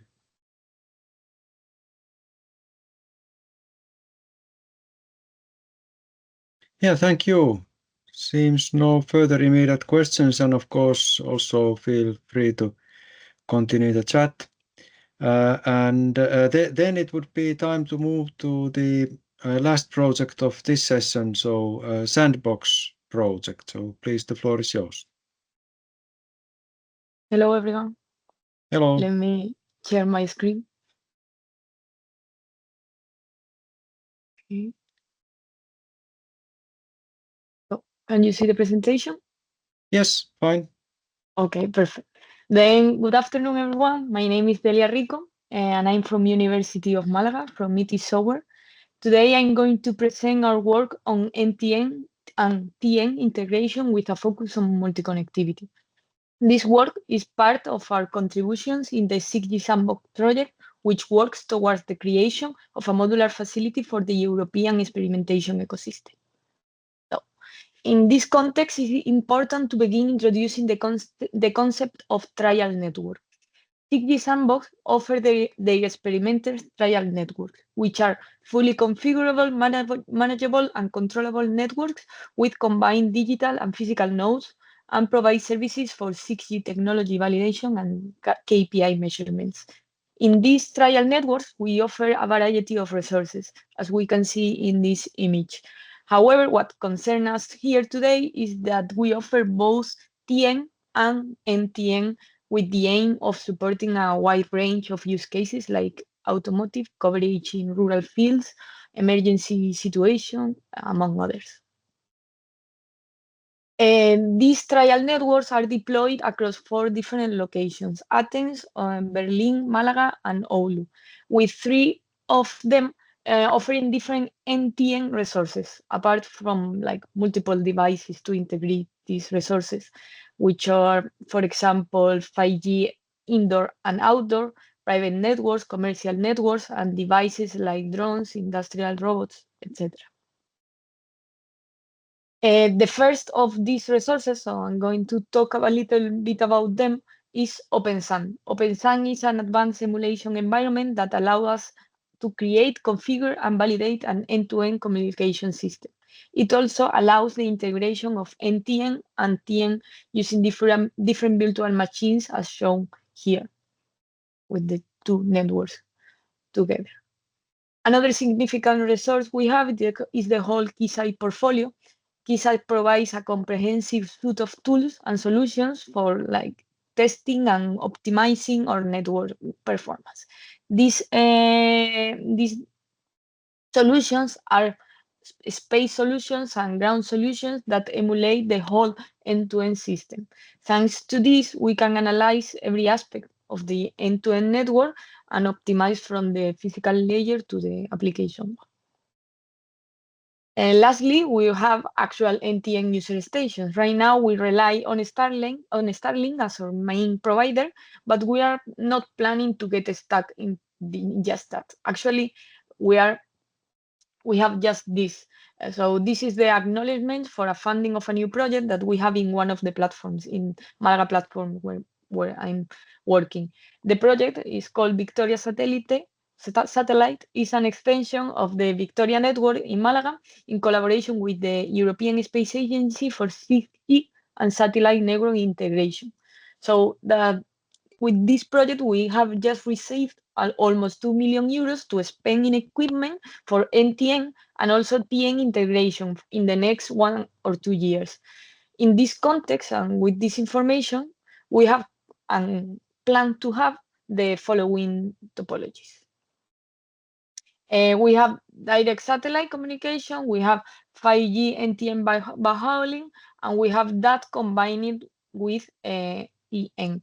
But we're also working in future technologies to have like a more advanced TN and NTN unification.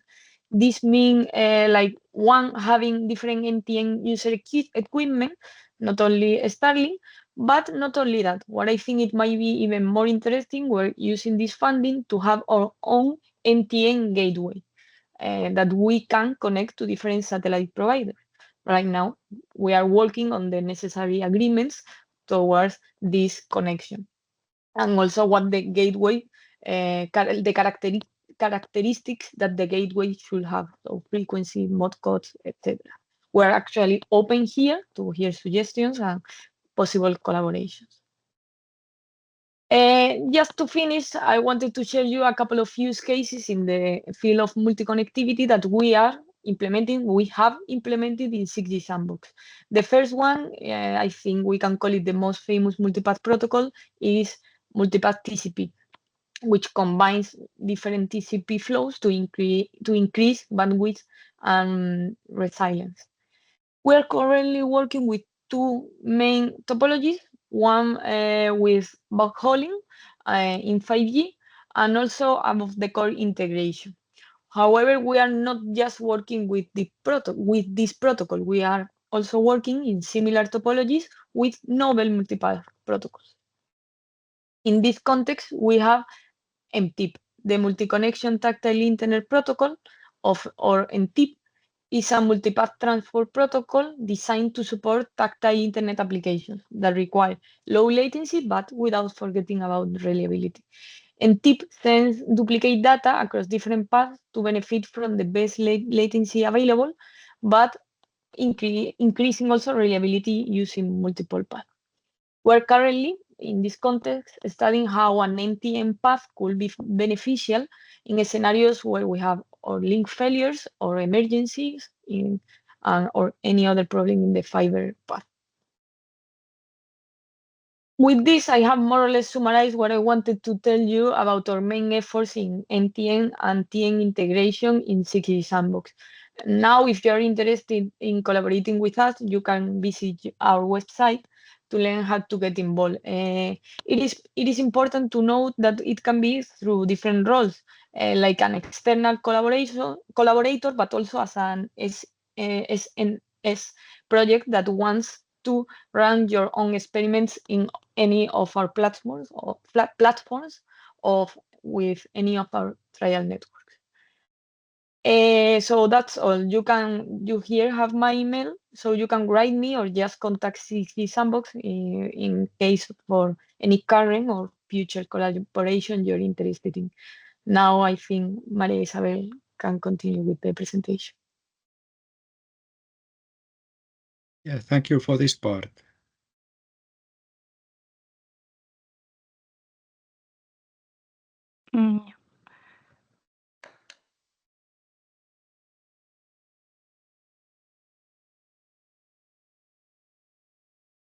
Can you see the presentation? Yes. Great.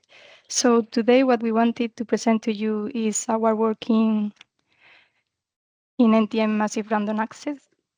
So as you probably know, the characteristics of NTNs require that we need to handle with a big number of users, mainly because of the really big coverage areas we need to deal with, and also because of the mobility of the base station in the case that we don't have a continuous coverage.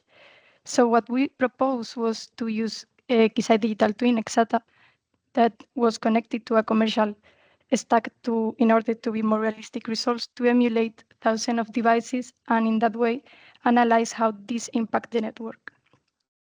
So what we have, the scenario we have defined is basically a LEO satellite, which use as per constellation, so we have intermittent coverage. And then we also have made the assumption that all the physical layer limitations that NTN have related with the delay, the signal, and so on has already been resolved, so we can focus in the protocols. And as improvement, what we have proposed is use the ZIP19, which is sister information block that the 3GPP has defined, especially for NTN, that enable the user to know when the satellite is going to pass, but also for how long it's going to give coverage. So with this information, we can spread all the users along the coverage time.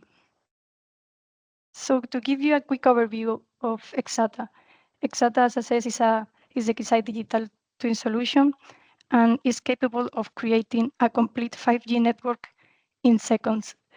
And also it accepts that you send human in the loop commands that basically enables you to change the simulation in real time. Additionally, what we have done here is use the SARIS GMB connecting via FAPI interface, so our results are more realistic. And so we have tested 4 configurations. And before entering into them, I wanted to explain a little bit the traffic distribution that we have used. So we have used Poisson, that is basically emulating when users activate randomly during a period of time. And then we have also used Beta, that is basically emulating like a really high peak of users activated within a small period of time. So in that way, we have Poisson 5G, that is basically what we expect to be the traditional case with a terrestrial network where users activate randomly.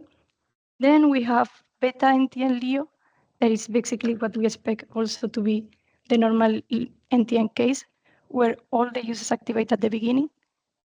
And then we have Poisson NTN Leo. That is what we have done with our improvement. That is from the beta passed to a Poisson distribution.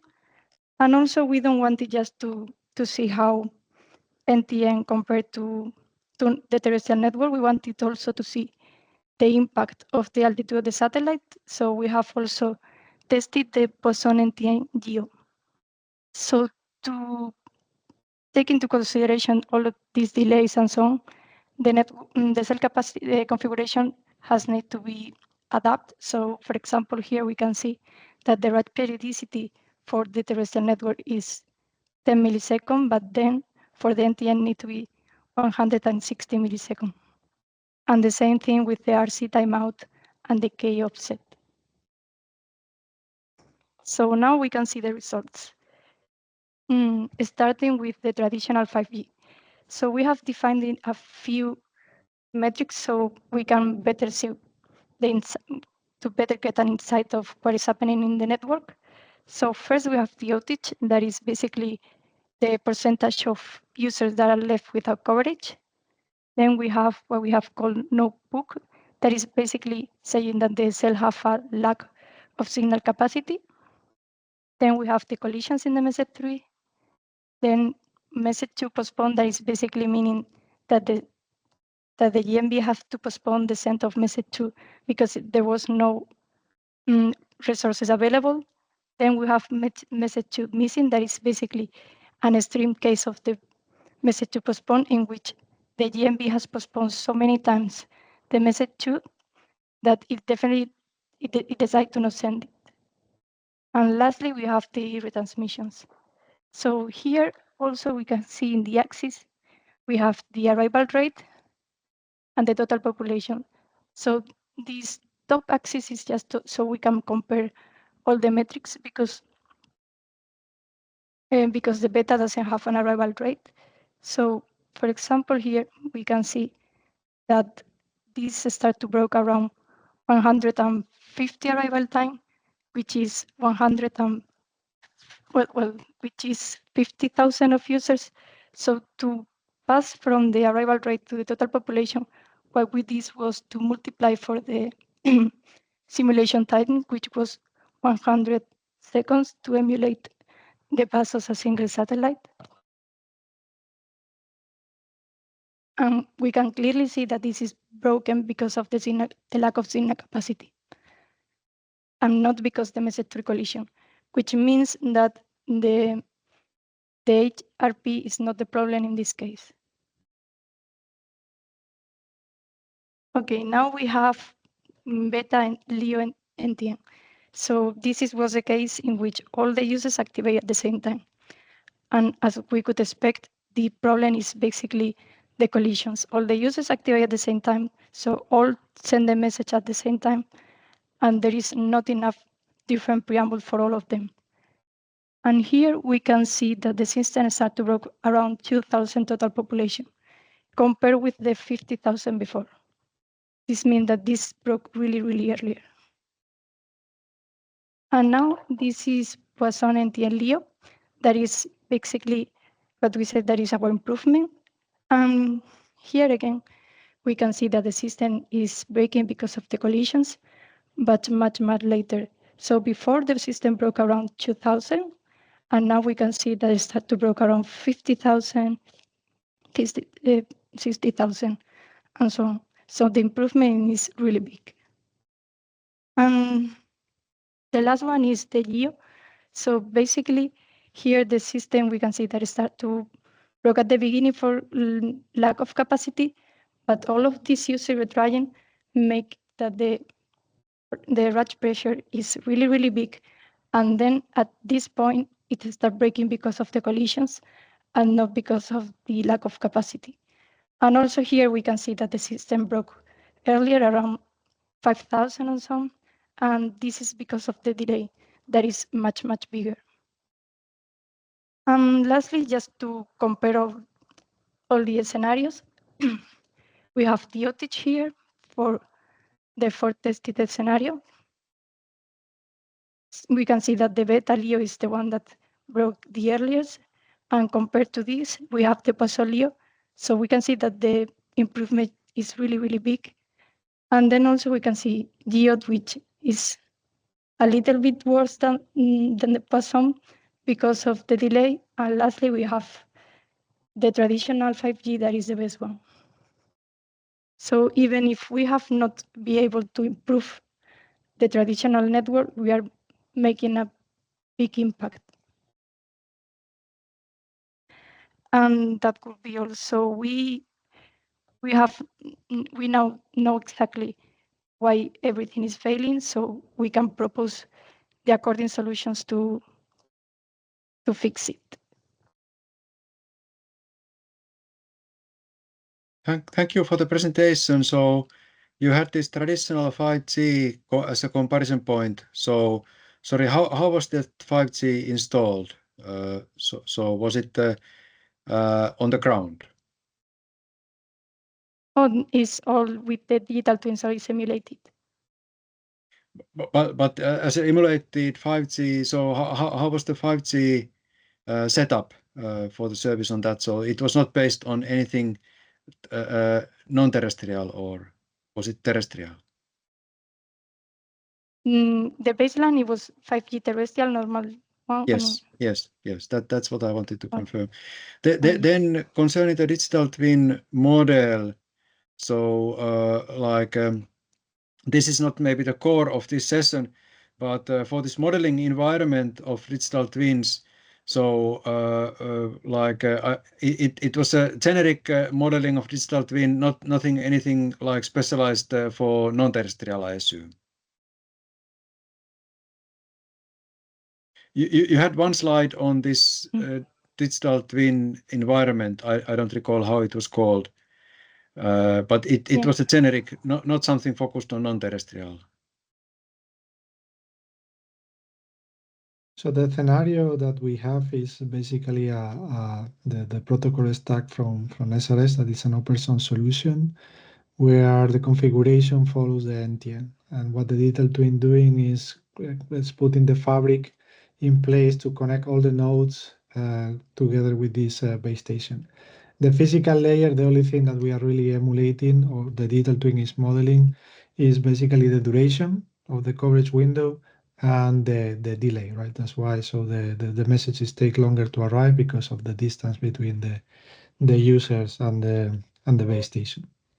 It's basically a combination of digital twin technology with emulation capabilities, right? In this case, using a commercial stack to really understand what could be expected from a large number of users connecting to the network. Thank you. Any further questions, comments from anybody?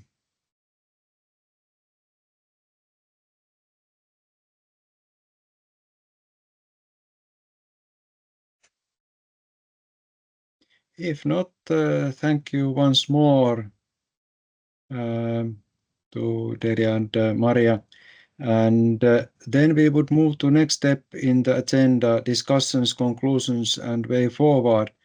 And here one point is that on those who made the presentations and the corresponding projects, so please, if you could share with me and Mårten the slides, and if you want to, I guess it would be good to have them in the PDF format if we are sharing them, and together with sharing those, if you can share information, if you allow Hexa-X-II then to distribute those further.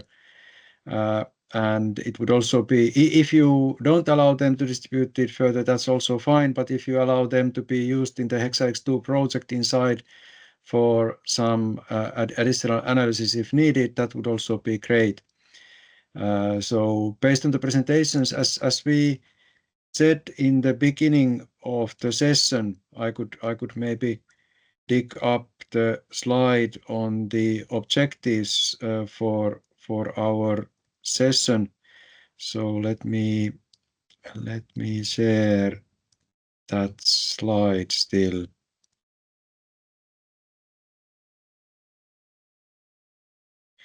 So yes, based on the presentations, so from HEXA-X-II perspective, we would continue the analysis in the HEXA-X-II project on whether there is then need to add something to our architecture use cases, the system blueprint, and we hope that then you could get a better understanding on then the development with respect to 6G architecture use cases and the overall system blueprint. So I think that, as said, so the track of analysis on both sides among all the participating projects would continue. And then concerning the next steps, so HEXA-X-II project is ramping up final deliverables. Many of them are finalized early parts of next year, but some work continues a bit further next year. The project is ending end of June next year, and we need to have some discussion in HEXA-X-II if, from our point of view, additional interaction would still be needed, and we are more than happy to receive any feedback from the other participants if from your side there is something you would still like to discuss. I don't know, Mårten, if you would have anything more to add now. Not that much. I think it was really interesting presentations, very technical, and a lot of interesting results. I tried to, for myself here, trying to follow and take some notes, but and see if there is any major enablers that necessary for 6G NTN, and that maybe for the architecture, I didn't see that. Maybe there are a little bit indications that the air interface need to be modified a bit. I don't know if anyone would like to comment this. Is that the summary that is correct by my side? It's maybe the mobility a little bit and the air interface, beam handling perhaps, but in general, 6G NTN can. That's the main part that need to be fixed to make NTN fly in 6G. Nicola, do you have something to say on this, or opening a new topic?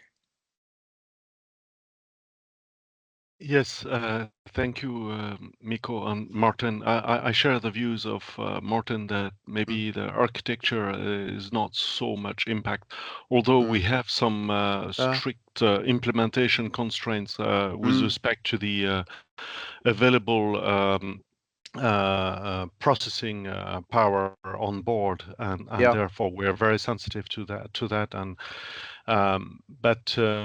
okay, at this stage it's difficult to see the real impact on at least on the logical the logical architecture. Maybe one impact could be that to be able to do some to support some local routing, maybe without needing to implement all control unit and so on. But I don't think that's going to be feasible.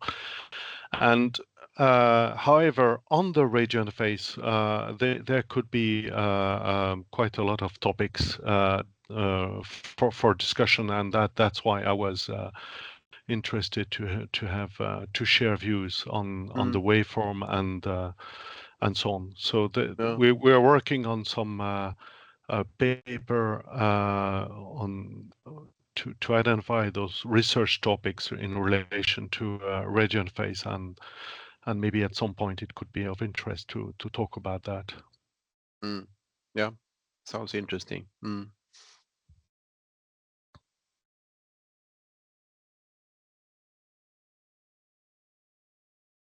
Yeah, thank you. And concerning then the air interface, so I think that discussion we need to continue at least on the HX2 side.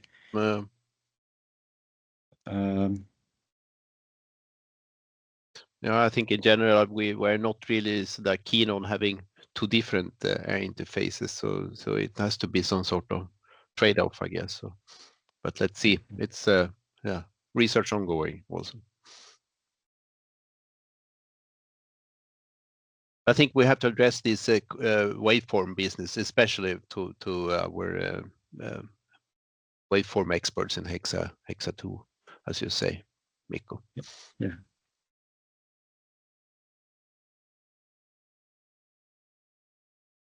Yeah, so in the later part of the session, the presentations were then shorter than what was the allocated time.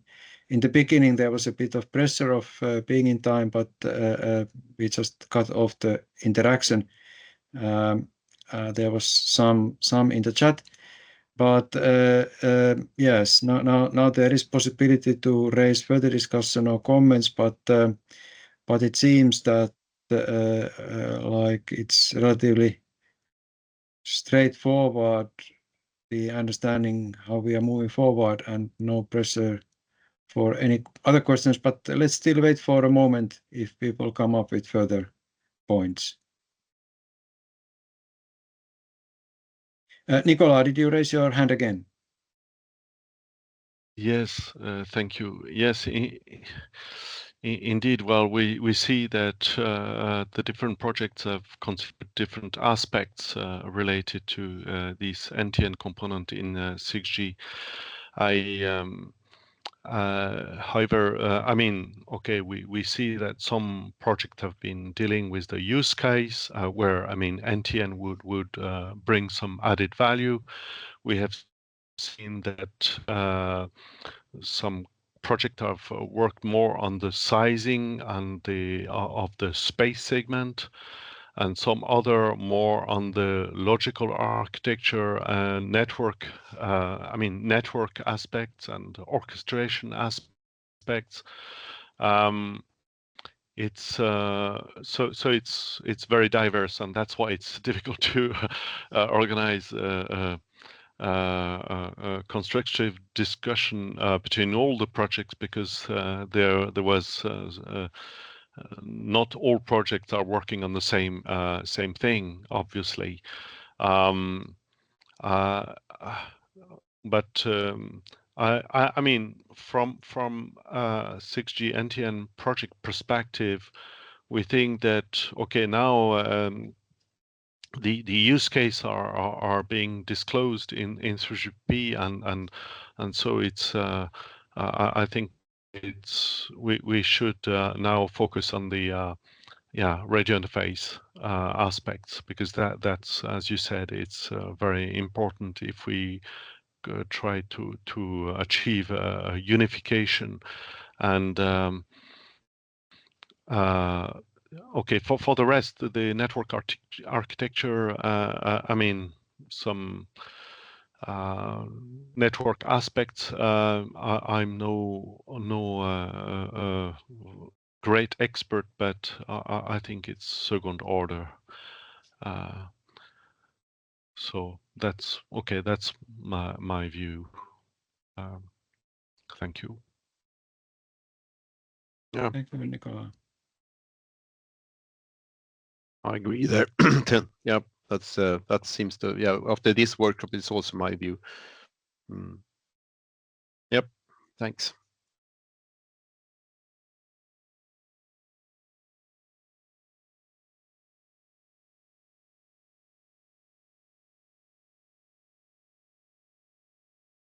Seems no further points. So, Mårten, anything else from your side? No, I'm fine.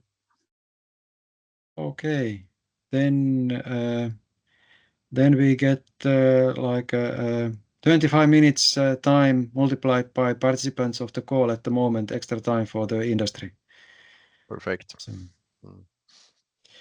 thanks for the participation, and let's continue the interaction then. Yeah. Offline, and then maybe in future online meetings. So thank you. Thank you. Okay. Right. Thank you. Bye. Bye-bye. Bye. Bye. Thank you very much. everybody. Thank you. Bye.